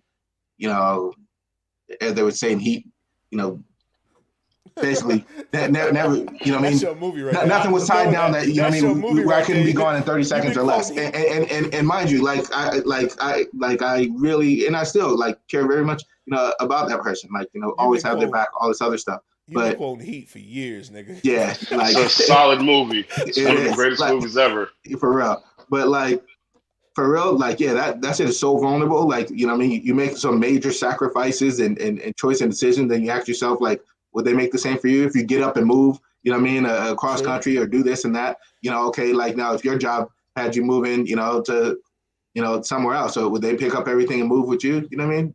See, it's a lot of different angles to that. Right. Never mind just this normal, simple, stuff of cheating or just being 100% transparent with finances and what's mine is yours and just all that stuff, just all that. You know what I mean? And then at any point in time, they could be plotting to do this or that, and right.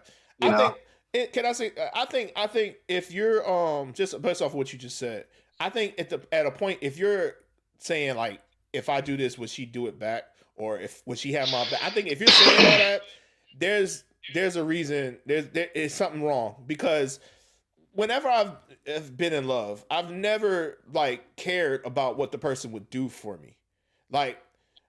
It's never been about that. And I think once you start going, well, dang, if I do this, would she ever do it back? If you're worried about that, I think that at that point, it's that relationship has ran its course.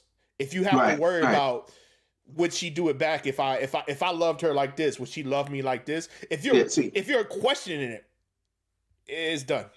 See, but mind you, and for me, a lot of those questions was coming as I'm working on adding other tools to my toolbox and trying not to be super independent and relying on myself to where I don't fucking, need anybody and all that stuff. So you start questioning, okay, I'm giving this and that and this and that and the other, and I'm trying to allow them to be there for me, and what do I need from them? You know what I mean? And what do I feel safe allowing myself to need from them? You know what I mean? Safe is a key word. Safe is a key word. Feel safe, man. And hold on, wait. Before we move on, sis, I need your input. Do you want a man that's 100% vulnerable? I don't think females do, to be honest. Well, but that question was directed to her. Yes, thank you. Yeah. You're doing the man thing. For me, honestly, so the difference is, I'll be honest with you, I'm not the typical female. To most of my female friends, I was always considered a man. They said I have man emotions. So that's why it was easy when you guys asked the thing about men loving. And I was like, because I'm in the same boat. I am about to be 46 years old.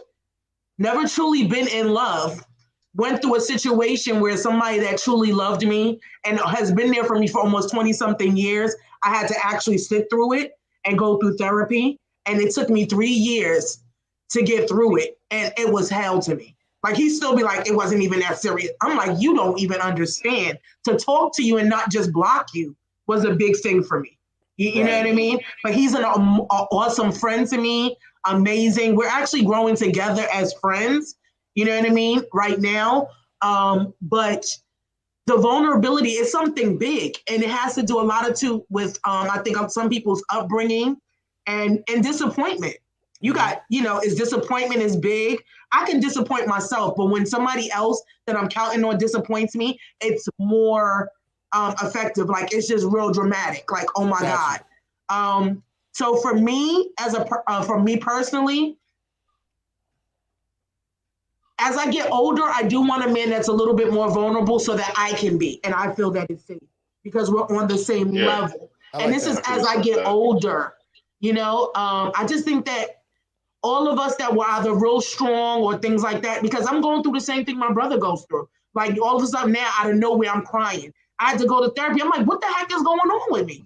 You know, and my therapist like, you need meds. I'm like, no, I don't. My doctor's like, you're having anxiety attacks. I'm like, but I always move like this. This has always been my life.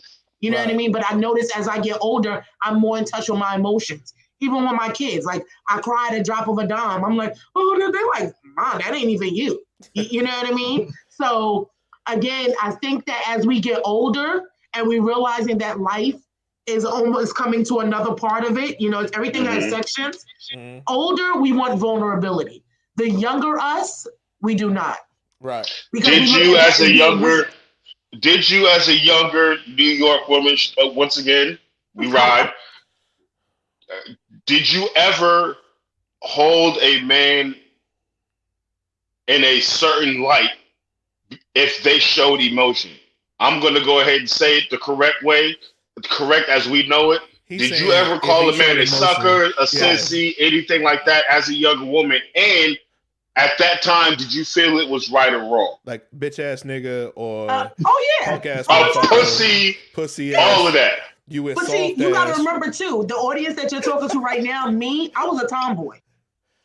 So I wasn't, like, people compare me to like Remy. So when you think of her person, that's like for me. Like for me, like again, like you got bars? I did not at all. Oh, you know, wrong podcast, cuz wrong podcast. Sometimes it comes back. I don't know how to stop it. Like for me, like me and my friend, me and him go through it, you know, because like he was a good guy, you know, worked in the FBI, you know, all of that stuff. But I chose a street guy over him. You know. Wait, time out. Go ahead. Is he watching right now? No. Okay, good. Hey, listen. I like the law.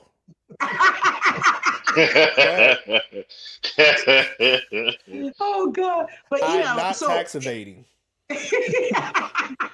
Continue. I'm so sorry. Oh God! But yeah, like I wasn't ready for that. You know what I mean? For me, like street guys was more similar to me and my lifestyle, where I think I was insecure, as we called the guys green or squares. I was insecure with them. Can I chime in real quick? Sure. Can I ask you, because you said you gave up the FBI guy for the street guy, right? Mm-hmm. Is it more, because I hear this a lot, like when girls like, oh, I wonder, like, how did you choose that dude over that dude? And sometimes I see it, it's like, oh, because I've kind of boiled the thing down to like security. Like I might be wrong this, but I usually tell when I'm helping people, like I'm talking about relationships and stuff, I'll be like, women want three forms. There's forms of security. They either want financial security, physical security, emotional security, or spiritual security. And not three, but go on. Yeah, I said 3 to 4. Anyway, yeah, I guess you can tie, because you can honestly tie emotional and spiritual into the same category. Like, you know what I'm saying? Like, what I mean is like, will you protect me if something happens? If somebody comes up to me, will you protect my emotions and not beat me down and call me names and all those other jive, or have me out here stressing? Will you lead me in? I'm a spiritual person, so would you lead me in my church, or would you lead the family spiritually, or blah blah blah? Or can you buy me shit? Like, can you take care of a house? How about just my car getting broken? I need it fixed. Yeah, exactly. You know what I mean, was stuck, left to figure that shit out for myself. So to me, it seems like the street dude kind of gave you the it's like you saw the physical. Like he's a street guy. Like he's tough. He's like, you know what I'm saying. And the FBI kind of guy was like, well, he take care of my emotional needs. But I kind of see the trend to go towards the physical security more than the emotional. Financial and physical kind of seems like it wins out over emotional, spiritual early. Yeah. And later, it's emotional and spiritual. Is that any truth to that? That sounds a little bit more. That sounds accurate. You know, in regards to that, because that's when we talked about, you know, with the age, and things like that. You're not at that point in your life. You're not even realizing what your whole mental is. You know what I mean? As you're growing, and for me, because we see it. We didn't even start working on our mentals till later on in life, because we didn't even know, you know, what certain things was. We had no idea when we had that butterfly or something in our stomach out of nowhere that was really like an anxiety. You know what I mean? No? Or, wow, you know, I ain't never heard that. I like that. I ain't never heard that put like that. Dope. I like that. You know, like, that butterfly feeling. I used to love that feeling. Like, oh shit, I'm getting butterflies, but that's anxiety. Like I'm more. Yeah, right, exactly. And we didn't find that out till later, till we started working on our mental and ourselves, you know. And I think also another reason why women were at that point where they would date those guys like from the street too was because we felt equal to them. If we're not as educated as the square guy, and we can't compare, you know, he wants to take me to this kind of restaurant. I'm like, what is that? What's so-and-so? You know what I mean? Where my street guy, oh, we know where we going. Where the things that I do impress him because he needs me as a woman, the street guy. With the other guy, he don't need, like, my square guy was doing my laundry, cooking, and I'm like, what? Get this. Once again, you love the Lord. That goes back to what I was saying before too, though. Like, you know what I mean? Like, you like, if he was doing all those things, then she starts wondering, what is my purpose? And it's like how does he need me?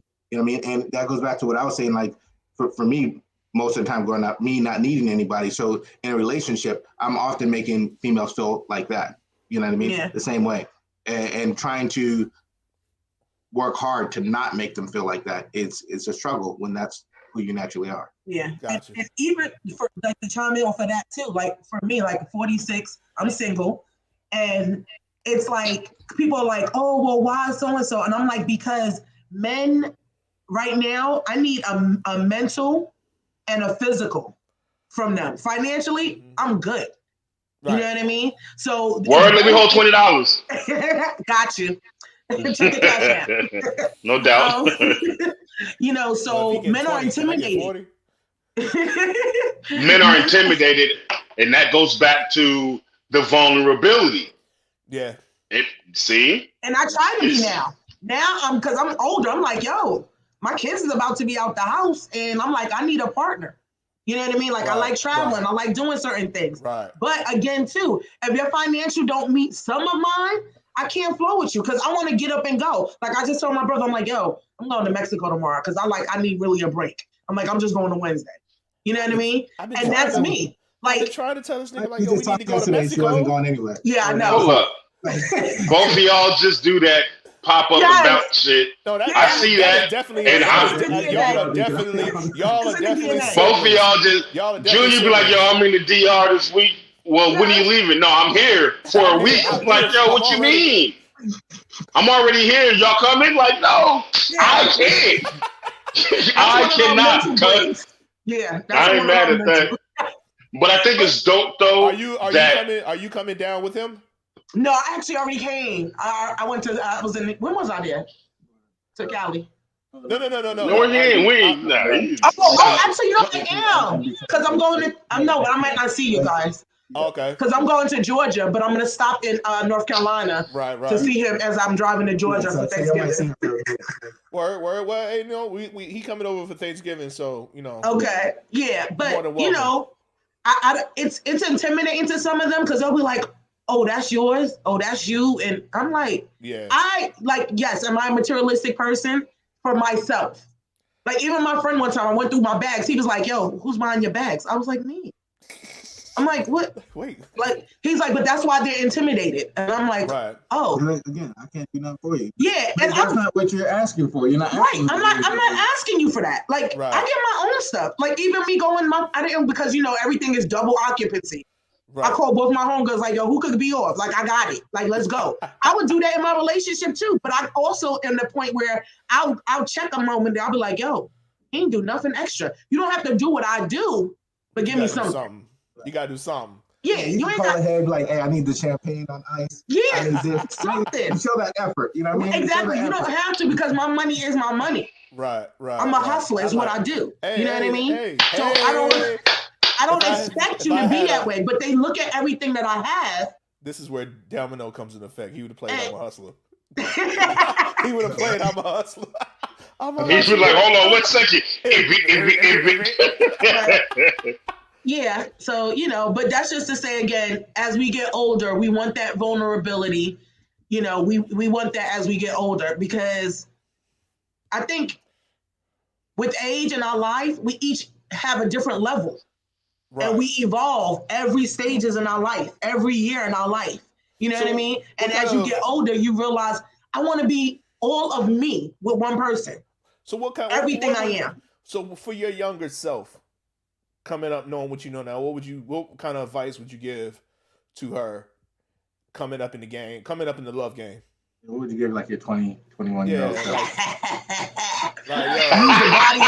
Use the body I had. Chill out, yo. Chill out, yo. I you know. See what I'm saying? Honestly, that love is not weakness. That's true. That's truth right there. That's to quote Jesus Severo, that's a dope neon sign right there. You know what I'm saying?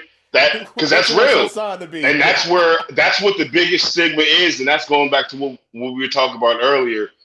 You know, we couldn't, as men, boys growing into men or whatever, we couldn't express that shit. But I'll be hard pressed to not tell my peoples I love them now, because now love is not a weakness, and we're old enough to understand this shit ain't forever. So speak your truth now. True. Mm-hmm. You know what I'm saying? There's no reason to hold anything back. I'll tell Dietrich I love him in a heartbeat just as quick as I tell him them bum ass Knicks is sorry as fuck. You know what I'm saying? I'll speak my truth to him 24/7, but that's because that's the love I have. Back in the day, I'll tell him about them sorry ass Knicks, but I'll never tell him at the end of the day I love him. But it was an understanding versus speaking it into existence. And now, as we get older, we understand you have to speak that shit into existence, because some people might not really feel that that's what it is. But when I say it, then there's no reason for you to assume anything. Them Knicks are garbage. You know what I'm saying? And that's how I feel. Or no matter what you do, say, to an extent, you're not going to disrespect me, but I love you. You know what I'm saying? You're my brother. We grew up together the whole nine. You don't have to wonder that. It's a known thing now because it's been spoken. You see what I'm saying? When we're younger, with relationships, friendships, whatever, vulnerability, again, is a motherfucker. I don't want to tell this chick I might for real love her, because she might use that shit against me, and then he's an argument or trying to clown with her homegirls. This nigga said he loved me. Like, yo, that was between us. Yeah. Now, say what you need to. From you guys. I still have a hard time hearing it from you guys when y'all be like, I love you. And I'd be like, nigga. With your I'm just kidding. I'll be like, yo, because I still have a hard time hearing, like I tell all the time, like, I have a hard time being loved. And I know that about myself. I'm like, I have a hard time you telling me you love me. Like, yo, like, okay. I went through that. I went through that. I would tell people, they be like, I love you. I'd be like, shut the hell up. Like, why would you say that? I'd be like, I'm a show me person. I've never been a person to don't tell me you love me. Show me you love me. Just don't do me greasy. Like, you know what I'm saying? I'm going to show you. I don't really say I love you a lot. It's the shit that I do. You know what I'm saying? Like, and I know that's bad. I say I love you, but I don't say it a lot. I don't really. I'm not doing that for nothing else. Hold on. The shit I do is. Speaking of this, it shows love and being shown love. That, oh my God, for me, my daughter just came home with her boyfriend in fucking tow. He's not a bad kid. I'm not allowed to do my Mike Lowry in this house. I can't. It's just me here. The oldest son is all of 15, and he's that big. I don't have my boys here where we can really, hey, come here, let me talk to you for a minute and really impose that, you know. Hey, I don't have. He's a good kid. Yeah, but you're not here. He's here now. You can't do that shit via satellite. It don't hit the same. You know what I'm saying? I would just have some of your pistols on the table, field stripped, and just be cleaning them as you having a conversation. Clean them shits. You know, that shit, that's different when it's a bunch of pistols on the table. It's different. But remember, it's instant gratification, kids. You could just throw them on this podcast real quick and we'll answer that. That sure could. But yeah, and all right, so that was a hell of a question. That went way. I like that one. But the last question, what cocaine men really want in a partner? What cocaine? You see the saying? I mean, true. No, that's what do men really want in a partner? And I'm gonna take this one real quick. Start this one off real quick. We don't fucking know. We don't know until we know. We don't know until we know. For me, we don't know until we know. Like, you could want different things. You could I tend to think that your partner is the person you just, you know what I'm saying, like, you love the bad shit and the good shit. Like, you like all of her bad shit you can deal with because the good shit outweighs it. And I just think that's the person for you. Like, when you love the crust of a motherfucker, how the nigga, you love the crust of a motherfucker. When you love the shit that's in the toaster, like, that's when you know you love somebody. When you love the shit that's in the toaster that falls off the bread after you make the sandwich. Like, because everything's good the first 2 years, man. Come on. Everything's good when you got the mask on. Everything's good when you got the like, what's the name? Like, I forget who said it. You meet their representative. Mm-hmm. Yeah. Everything's good when the two representatives, because I'm gonna say what I'm gonna, like, my feelings. I can tell that, oh, you don't like this, I'm gonna go this way. Oh, you don't like that, I'm gonna go that way. But when y'all are comfortable, it's really when you get comfortable and you go, oh, so you don't like that? I'm gonna keep slurping my soup this way, and you just got to deal with it. When that person can go, I'll deal with it. I love you enough so I can deal with your bullshit. I think that's love. I really, and I could be wrong, but I think that's love. I think when you can deal, not bullshit as in like they out there doing their own thing, but when you just don't like the way they walk up the stairs, or when you don't like the way my man, every time he get up in the morning, he slide down the hallway in his socks and drawers, and you find that shit stupid. When you like that shit, like when you like the dumb shit of a person, that's when you love somebody. When you like, oh, why every time you go in the closet you butt naked? Like, why? Like, you know what I'm saying? Like, dumb shit like that. Not shit that, like, you know, why every time you work late you smell like perfume. Like, that's stupid shit. Like, if you still love a nigga after that, that's on you. And that's what if you work in a perfume factory? A lot of I can't, you know what I'm saying? I mean, what is this, man? What if you work at Macy's what is and this, man? his station at Macy's is across from the perfume counter? Cool. I mean, yes, it's semantics, but I get what you're saying. Like, you gotta understand. I can't do anything with this. And we love the FBI. Yo, so look, yes, you don't know what you know until you get there, but you still have an idea of what you love, right? And what it takes to love you and vice versa. I know, me personally, I want a woman that'll, you know, help out around the house, not do everything, but help out. And when I help out, give me a little bit of acknowledgement. Bare basics. I'm not saying you got to fly a flag and let the banner fall with the balloons and all that when I do the dishes, but, you know, hey, props to you. Good job. You know what I'm saying? Something like that. Or anything, you know what I'm saying? A little chest bump. I'm down for all of that shit. You know what I'm saying? But I know what I don't want. So that means I know what I do want. I don't want a motherfucker that's just going to be, you know, every time I come home from work in the military, you in here with the crack pipe. You know what I'm saying? I'm not going to be like, oh, okay, nah, I love you. I love you through your flaws. You know what I'm saying? No, that's a hard ass no for me. You know what I'm saying? That's a Steph Curry no look. You know what I'm saying? Nah, I don't want no parts of that.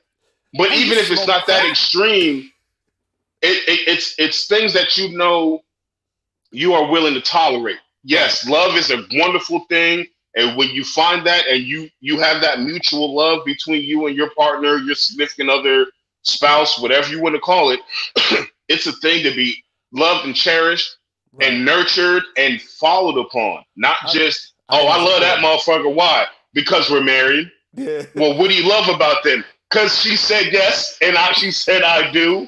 You know what I'm saying? Like, what is it that is intrinsic upon you that makes you happy and want to be around that person? And you might not know the pinpoint specifics, but you have an idea, and that idea gets expanded upon as you grow together.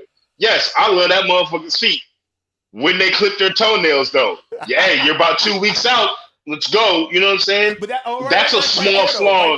Right there. With, like what you said. Like, I love that motherfucker's feet when the toenails clip, but you don't not love them when the toenails ain't clipped. You just say, hey, baby, it's 2 weeks. That's a small. Hey, listen.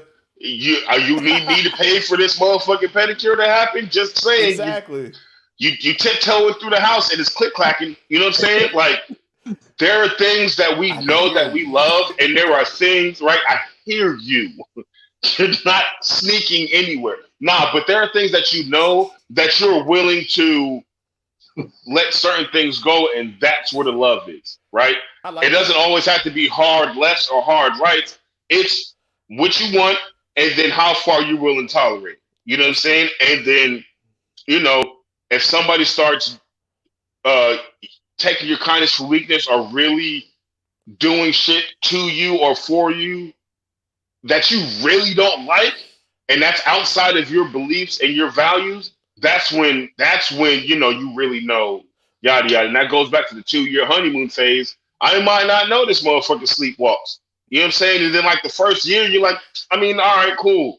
But now this person is sleepwalking and putting on your underwear in the middle of the night. Like, oh, I don't know. And that's man, woman, you know what I'm saying? Whatever it is, like, yo, this shit is crazy. Hey, and you can still love somebody to be like, this is what's happening. We got it on the fucking house camera. Let's go get you help. Fuck that. I don't need the help. Bitch, it's you. You need help. I'm not putting up with this. You know what I'm saying? Because it's got to be a mutual thing going on. And if there's no mutual want to improve upon or get better, as long as it's not super crazy, you know what I'm saying? Then that's where it is. I am a car person. I love vehicles. I would understand completely if every week I went out and had the newest, hottest joint. No, we can't afford it. I don't expect my wife to be able to look past that. It's detrimental to my family. It's detrimental to what we got going on. You know what I'm saying? If it's causing issues in the home, and you're not willing to adapt to the change, right? The respect has to be there. If it's not there, it's not love. It's lust. It's it's infatuation. Right. Infatuation. It's all of that. That's not what it really is. And a lot of people get caught up in that versus I can do bad by myself. I don't need to be with somebody and keep telling myself it's love when in all actuality it's I like the simplicity and the convenience of having somebody here. Yes, this motherfucker wakes up at 3:00 in the morning and lets off a clip in the sky. And I think that shit is troublesome as fuck, but they can make the hell out of an omelet and I can't cook breakfast. So I'm just going to deal with it. I don't know. I might. You know what I'm saying? Because I don't like cooking. And for me, like even when you guys said like the 2-year thing, I've never been in a relationship longer than a year. Ooh. I have a low tolerance level. Ooh. You might, and see, bye. In all honesty and respect and the love for you, you could have missed out on your blessing. We don't know. Because you didn't have that tolerance to try and see through it. Yeah. You see what I'm saying? But I don't. I see both of y'all's point. And I want to say, Trevor's right. Like, sometimes Thank you. Thank you. Say it again. Like, no, but I can't. It won't come out my throat. Like, but at the same time, you have every right to say, "Oh no. This." But you could have been saying it too early. But who's to say that you didn't see something coming? You see what I'm saying? Yes. Like, both of you guys are correct. Yeah, because for me, I do like certain things. I just can't. I can't deal with. Because even like I said, for me personally, like I've dealt with guys that had a lot of money. Mm-hmm. And they get on my nerves where I can tell they didn't have money when they was younger and they just buy like the ugliest Louis Vuitton shoes. Did the FBI guy have money? Huh? Did the FBI guy have money? Yeah. Stop asking fat questions. That ain't your business. And I mean, but that's the thing though. Every boyfriend that I've had, we're still friends. So I'm not because you just weren't right for me. Right. And then again, when I was raising my children, each part of me in each age was looking for something different. As I was raising my son, I was looking for father figures. They weren't really for me. They were for him. Like, I wouldn't have dated them if it was for me. Yeah. I run across that in the female world. I've run across that a lot. And I want to do a whole podcast about that because I don't understand. I understand it, but I understand their survival mode. I know a lot of females call it survival mode. I'm looking for this. I'm looking for that for so that my kids can grow and I'm just like, and for me, it's like, dang, but if you had a look for love for you, that person would have loved you so much. All the other stuff might have came in line. You dig what I'm saying? Like all that. Yeah, but that might have is not something. If you are fully invested in your family, that might not be the risk. Right. That's why I want to dive into that. I want to spend a whole episode just on that because I think that's so profound and so important. Like the difference between men and women when the thing that had the family breaks up. Difference between what men look for and what women look for. Oh, I yeah, think for that's sure. So interesting. Yeah, because me and my son's father are total opposites when it came to that. We're looking for our mates, right. After, like his wife is, no. But like even me and my son's father are very, very close. I'll tell any guy that I meet, listen, that's my family. He can never want for nothing. I can never want for nothing. Right. And he'll always be there. So we're very, very close. I'm very close. A lot of my ex-boyfriends are still hands-on with my son. He's 20. You know what I mean? We had like two of them at his senior night, not this one at high school. We might have to invite you back on for that conversation because I've had the same listen, like I got 4 kids, but they're all from my first wife. Mm-hmm. And how do you navigate still being cool with that person and not having the other person think there's something else going on, and it's like that's a whole shebang. I love to unravel. We gotta have you back for that. I've had guys be intimidated by that too. Yeah, like it's like what was we talking about before though? What does love look like to you? I was just saying how my tolerance, like not getting past that 1 year. We will ramble here. Yeah, but not getting past that 1 year because of, and you're right, because when y'all were saying things like, oh, when you don't like something, when I don't like something, I'll be like, oh my God, they make me nauseous. Like, I'll be like, I can't. I'm like, like my one boyfriend, he was like, I was cool with him coming only on weekends. He lived in Virginia. He come down every weekend.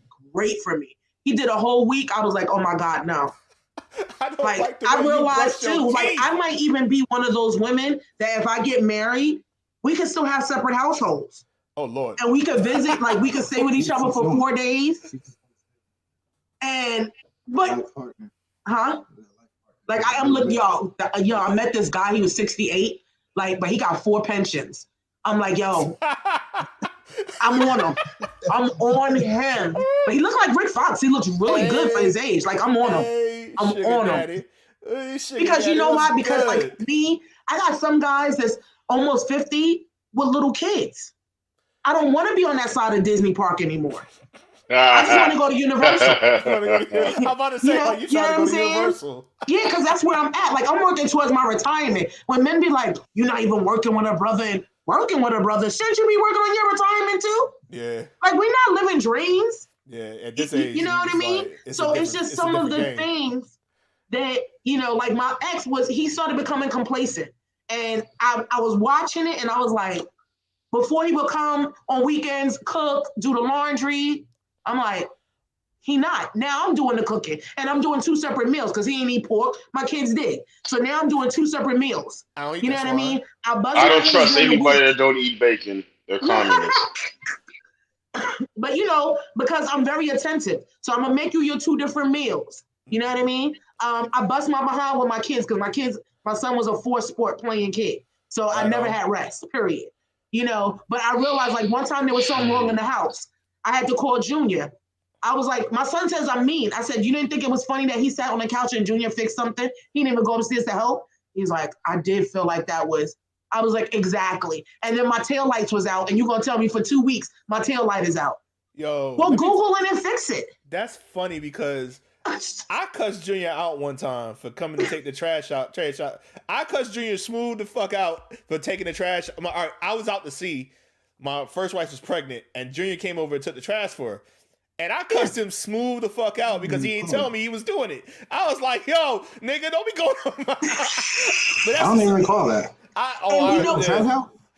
He clearly recalls that shit. Yeah.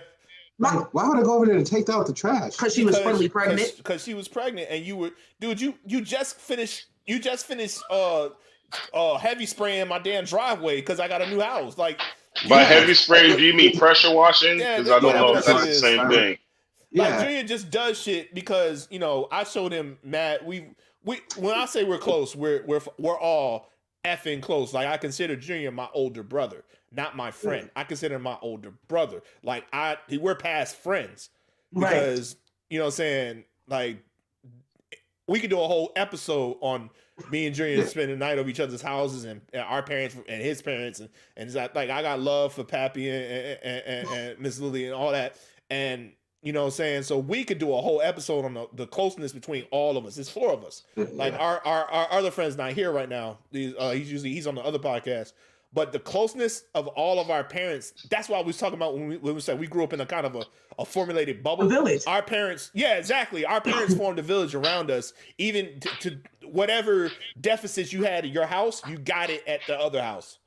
Yeah, but like But back, hold on real quick. But back to what I was saying is like I don't do nothing. Like I feel a way. Even when Junior was helping me at the house, like I was just like me and him was in arguments. Like, hey man, I'll do it. Like look, chill. I got it. Like I'll take care of my house. That's the kind of person I am. So for me to sit on the couch and let Junior go walk up the stairs and fix something in my house, I could never be. I'd have to leave my own self. I have to jump out of my soul and walk away. Like nigga. You either go up there with him, like go figure. If you don't know how, because I'm cool with help. Teach me how. Teach me how to do it, so I have to call you next time. Teach me how to do it. And not only that too, like again, especially like well, two parts. One, like although I don't remember the taking out the trash part, but that does kind of speak to like who I am just in general. Like as when you talk about. It was not wrong what you did. I just was mad that I didn't know about it. Yeah, when you talk about like. Like the pressure wash, just all this other stuff. Like because I go through that stuff even still to this day. Like for instance, at work, in a work environment. You know what I mean? Just the person that I am. Like if I'm going over a friend's house, you know what I mean, and I see the trash is full or whatever, like I'm gonna take out the trash. You know what I mean? And usually the parents are gonna be like, oh damn, awesome, thanks. You know what I mean? Shit, like Dietrich, why didn't you do that? You know what I mean? But it's just that whole initiative again, something that's in me. Just you see what needs to get done and do it. Right. And even in my work environment, like, so when I see people that need help or I see certain things, like, and I just help and do it, like, I do it because that's who I am, right. But I also do it at the risk of it coming off weird because it's like, that's not normal for people to go out of their way to help someone, or it's like, what does he want? Why is he doing that? You know what I mean? True. So then I'm looking weird. And so, but I've came to a place of acceptance, like, look, you just have to look at me weird because I'm doing it. It's just, that's who I am. Period. You know what I mean? Like, and so like not doing it is not something like it's harder for me to not do it. You know what I'm saying? So that goes back to, again, like, the whole pressure washing the driveway or just helping out and doing certain other things. Plus, that's our first house. You got a nice big ass house. You know what I mean? All this other stuff. And it was your little, like housewarming and all that stuff. So I'm like, what can I do like as a gift to my brother? You know what I mean? Like, hey, you know what I mean? I'm like, shit, let me like help him out and, you know what I mean? Help. You know what I'm saying? And check this out. On the other side of that, I know that's what you feel. But remember what I just said. I consider you my big brother because you're older. Right. And a lot of things that I learned from you. So I have that reverence for you in that area. So when you do shit at my house, it seems like you're saying, nigga, why didn't you do it? What you not gonna get up and do this shit? And I'm saying like, oh shit, if he's doing it, what is he thinking about me not doing it? Let me get up and do it. Like, you see what I'm saying? Like, it's me. It's good for you. And I know how, that's why it's like, okay, it's a healthy balance of me getting my brain together going. And it's about us showing each other too. Right. Trev, I remember one time, like one of your posts you put up a while back, after you cut your lawn and this, that, and the other, you like, my pops always told me like, like it says a lot about a man and how he values his things, but how he takes care of it or something like that. Right. You know what I mean? And more so like, that's all that was like me just, like looking out for you, you know what I mean? Right. Like make sure like you know what I mean, as you move into your house, it's something you can take pride in and you know what I mean, continue to keep up and do your thing. No, and I feel you. And that's why it don't come off. I don't go, hey man, what the like, you know what I'm saying? But in the same time, it's almost like I want you to be like, oh, my man D got it. He can take care of this stuff. You see what I'm saying? It's that look like, yo, give me the props that because like you said, you always say our dads weren't, our dads weren't really like, I can't speak, like I can speak for mine. My real pops was, well, both of my step pops and my real pops were kind of, Yeah, like I don't know, for like just this. not they just weren't the men that they were capable of being. They didn't teach me what I need to know as a man. The military taught me a lot of it, but honestly, to tell you the truth, you taught me a lot of what I need to know. And again, I learned a lot from all of you guys. I learned a lot from Jazz's pops. You know what I mean? Like Jazz. You know what I mean? Going to church. Jazz. You know what I mean? Like you know what I'm saying? We all pick up what we can from where we can to make us the better version of ourselves. You know what I'm saying? Right. Going back to like what I was talking about earlier, as far as how to be a better parent and be reading and like literally studying, because it's not like somebody taught us how to be that, or we had the shining example of how to be that. Right. You know what I'm saying? Right. So it's a mixture of what we teach ourselves, you know what I mean, and choose to be for our kids, and along with some of the environment, you know, some of the things that's just generally a part of who we are. That's no matter what, it's going to get instilled in our kids. You know what I mean? Hey, and despite your response, that's why the guy was deleted, because he was able to sit on the damn couch. He should have been deleted. Right, exactly. So I was like he was great with my son. That's what kept him holding on. Like he was amazing with them. You know what I mean? I wish more people would see the red flags. I wish more females would see the red flags like that. Like, no, don't say that, because all these goofy ass red flags on Facebook are it's the corniest shit ever. Everything isn't a red flag, but yes, there are some. I was just about to say that. You need to fucking stop. Everything in a red flag. Some of them are yellows and greens. Like some of them are pastels. You know, sometimes I'll be like, okay, I'll talk to my friends, and because everybody thinks I'm too hard sometimes. But my thing is, I'm worth it, and that's the difference. And that's what I tell my son, because he like, Mom, you like deliver us from evil. I said, I'm not. I know my worth. Hey, I'm like, you like really spicy food, huh? Yeah, all right. Mm-hmm. I'm like, I know my worth. You know what I'm saying? And that's the difference. I know what I come to the table with. So, knowing your worth, do you find yourself testing men, or just letting them be themselves and get themselves out the situation? No, I just let them be themselves. I don't test anybody, because again, this comes with age. My time is my energy, and that's all I really got. You know what I'm saying? So me giving you my time and my energy, that's big. I'm not going to test you. Be who you are. I tell everybody, I'm not a representative. I am who I am. The problem is they actually test me. I literally go through months with them saying, you really can't be this nice. You really can't be. I'm a mom. I was a single mom. So I'm attentive. It's natural for me to be this way. You know what I'm saying? If I want to go someplace, you don't got the money, yo, I got it. You know what I'm saying? But I'm not going to keep doing it. After a while, I'm like, you got to, you know what I'm saying? Like, I do cook. But now I'm in a point where once my last kid is out, I'm not going to be cooking. I know that about me. I already started with HelloFresh. You know what I'm saying? And we love it, though. We cook together. I be looking at that. I be wanting to try it. I be really wanting to try it. Yo, go on Groupon. It's the $35 one for 3 meals. It's cool. Like, I do it with my kid. So we actually enjoy it. And we don't, you know what you notice too? Look in your refrigerator and see how much excess stuff you just bought and waste the money. But they give you the ingredients, the meat. I want to say HelloFresh 3 times so they can come sponsor this podcast. I get some free shit. But yeah, and like even now, real talk, I got a housekeeper. Oh, wait. Oh, time out. Let me hold $20, yo. Time out. FBI, street niggas, housekeeper. You doing some... Hey, nah. What we're not going to do is let my super financier be succumb to the shit you talking about, Dietrich. She's fine. I just need $20. That's all I'm saying. But still, like outside of like focusing on the house. Look at Junior, like, hold on, let's change the situation. He ain't getting nobody no money. Saying, like, what you should take away from that more than anything is that, like, again, the value of time. Like, you know what I mean? Like, yes, it's worth spending that little bit of extra bread to make sure my house is clean, rather than me stressing myself out and on top of everything else that I'm trying to do to keep my house clean and to do this and to make sure to take the kids to the different sports and show up at other sporting events and to do this and do this and do this. You know what I mean? You can't do it all. But at the same time, you know what I mean? So after doing all that, who has time to be playing games and testing people? See, real shit. No, that's real. Right now, I really want to play the meme of the girl going, "Ooh, they got money." Like, that's all I hear right now. That was sophisticated and nuanced. I loved it. Facts. Don't even let them talk. We got maids and fucking. We take trips when we feel like it. I'm going to Mexico next week just because. This is what I'm talking about, man. But you know what it is? Because guess what? You know what it is too? It's also because everybody spends their money on what they want. You know what I'm saying? For me, like even with my kids, like do my kids get like big Christmases and big birthdays? Yes. They do. Yes.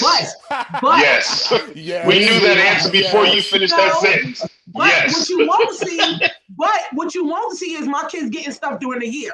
You've never heard them come to me and I'm say, like "Can I that. get this I'm like video that. game next week? I'm Can I like get that. this?" I don't buy anything during the whole year. Go, yeah, You know I'm what I'm like saying? that. Birthdays and Yeah, Christmases, because- I go off. Right. And I even explained to my son before, like we would go to Disney when he was a kid. Yo, it's just me. So we're gonna have to get this stuff from the Dollar Tree in order for even out to do this. So for me, I spend my money where I need it to be. And even the housekeeping thing and the HelloFresh, because I literally have breakdowns. So let me just give y'all a quick dynamic. My son is 20. I raised him by myself in Delaware before my brother came here. So I didn't have no support. It was just me and him. And he played 4 sports.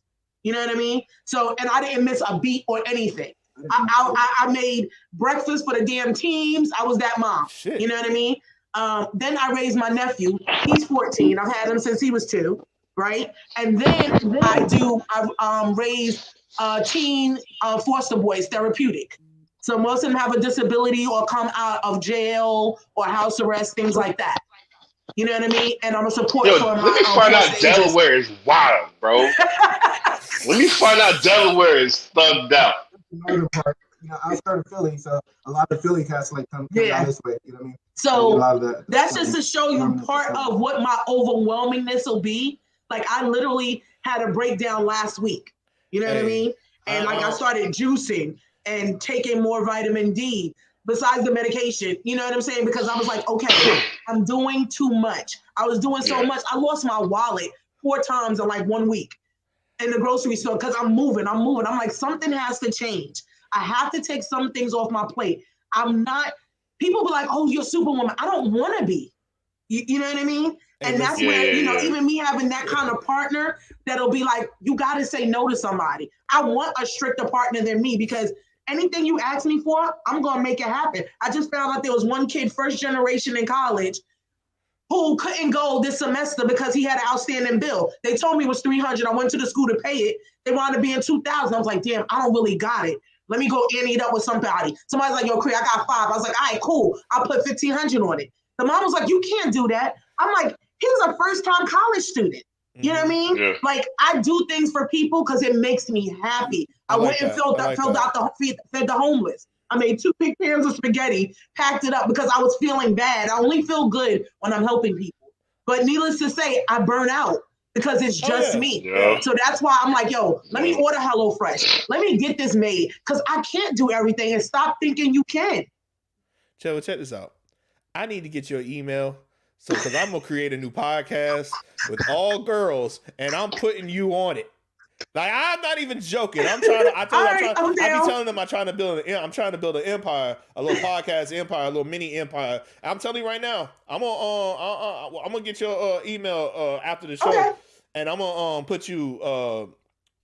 I've been trying to start a all female podcast with my wife and a couple of her friends, and for stuff like this, stuff like this, but the reverse, and I think you would be perfect. Thank you. Perfect for it because you come from both.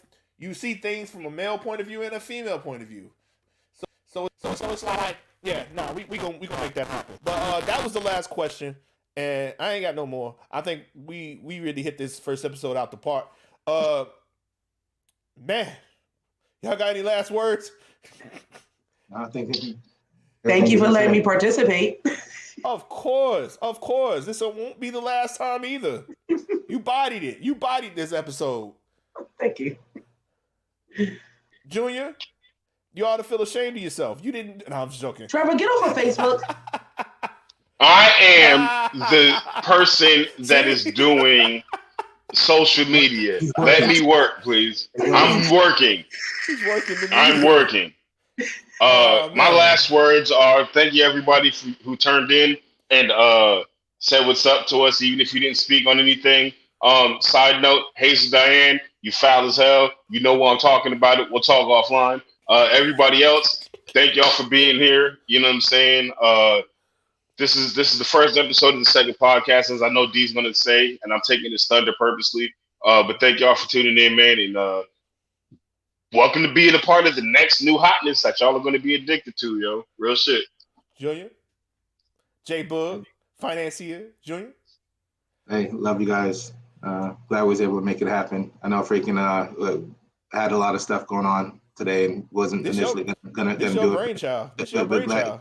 glad we could pause everything to take some time to collectively get together and do our thing. Well, hey, real quick before you say anything, hold on. Hey, those that are still tuning in and listening, this is, as of right now, the Untitled Podcast. Give us some ideas of what y'all think we should call this one, man. You know what I'm saying? Hit us on Facebook, Holly Street 96 Podcast. We're on IG under the same thing. We're also on Twitter, if I remember correctly. Shout us out, man. Tune in with us for this show or the other show. But for this one specifically, make sure y'all tune in and tell us what y'all think we should name this podcast. Might get you a guest spot on here. You never know. That actually is that's actually not a bad idea. I know it's not. That's why I said it. Your mama. Anyway, hater. We're not on Twitter yet, but we'll soon be on Twitter and TikTok. I promise you that. Yuck. But I won't monitor TikTok. Junior, I want to thank you, man. This is your brainchild. This podcast is your brainchild. It came from all of our meetings for the Holly Street podcast, and you wanting to get a little more serious and this and the third. So this is your baby right here. This is your baby. So congrats. I give you all the creator. I mean, I put this shit together, but I give you the creator. Yeah, I was gonna say, D, without you, none of the shit would be happening. And you don't want to stay up late editing and making sure that it gets put out to the appropriate platforms and all that good stuff. So I hate doing that shit, man. I really tell you the truth. That's why this is live. This is gonna be on. Whatever this is, it's already on YouTube. We're good. There ain't nothing. You know what I'm saying? That's it. We good. This ain't going. This ain't audio. This is our. You know what I'm saying? You've been talking about we need a video presence. This is our video presence. This is gonna be the podcast. And like Trevor said, if you name the pod, if everybody who listens, everybody who runs across this, if you name the podcast and best name wins, you get a guest spot on the show. Not Hazel Diane, no. Nope. Listen, man, I have to sleep at night, so stop it. We all know who that is. we all know who. No, we all found out today who the hell it was. Some bullshit. Anyway, hey, for the Holly Street crew, I am D, J Book, Trevor, Ward. Why? Big Sis Creek. There you go. Who will be getting her own pod? She gonna get her own. I'm putting that out there in the streets. She gonna have a podcast pretty soon. Like, I ain't letting that go. Like that's got to be on the episode. Like, it's gonna be fire. She probably beat our podcast. Yeah.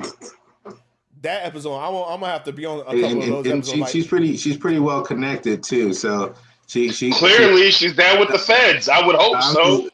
Just saying. I mean, even outside, I'm just saying like from the female side of the point, like just a lot of the female friends and all that stuff that she knows and makes and has and all that stuff, and some of her close friends, they're all like, I think come from the bottom, but have really exceeded like, I guess the expectation for what's expected of us. You know what I mean?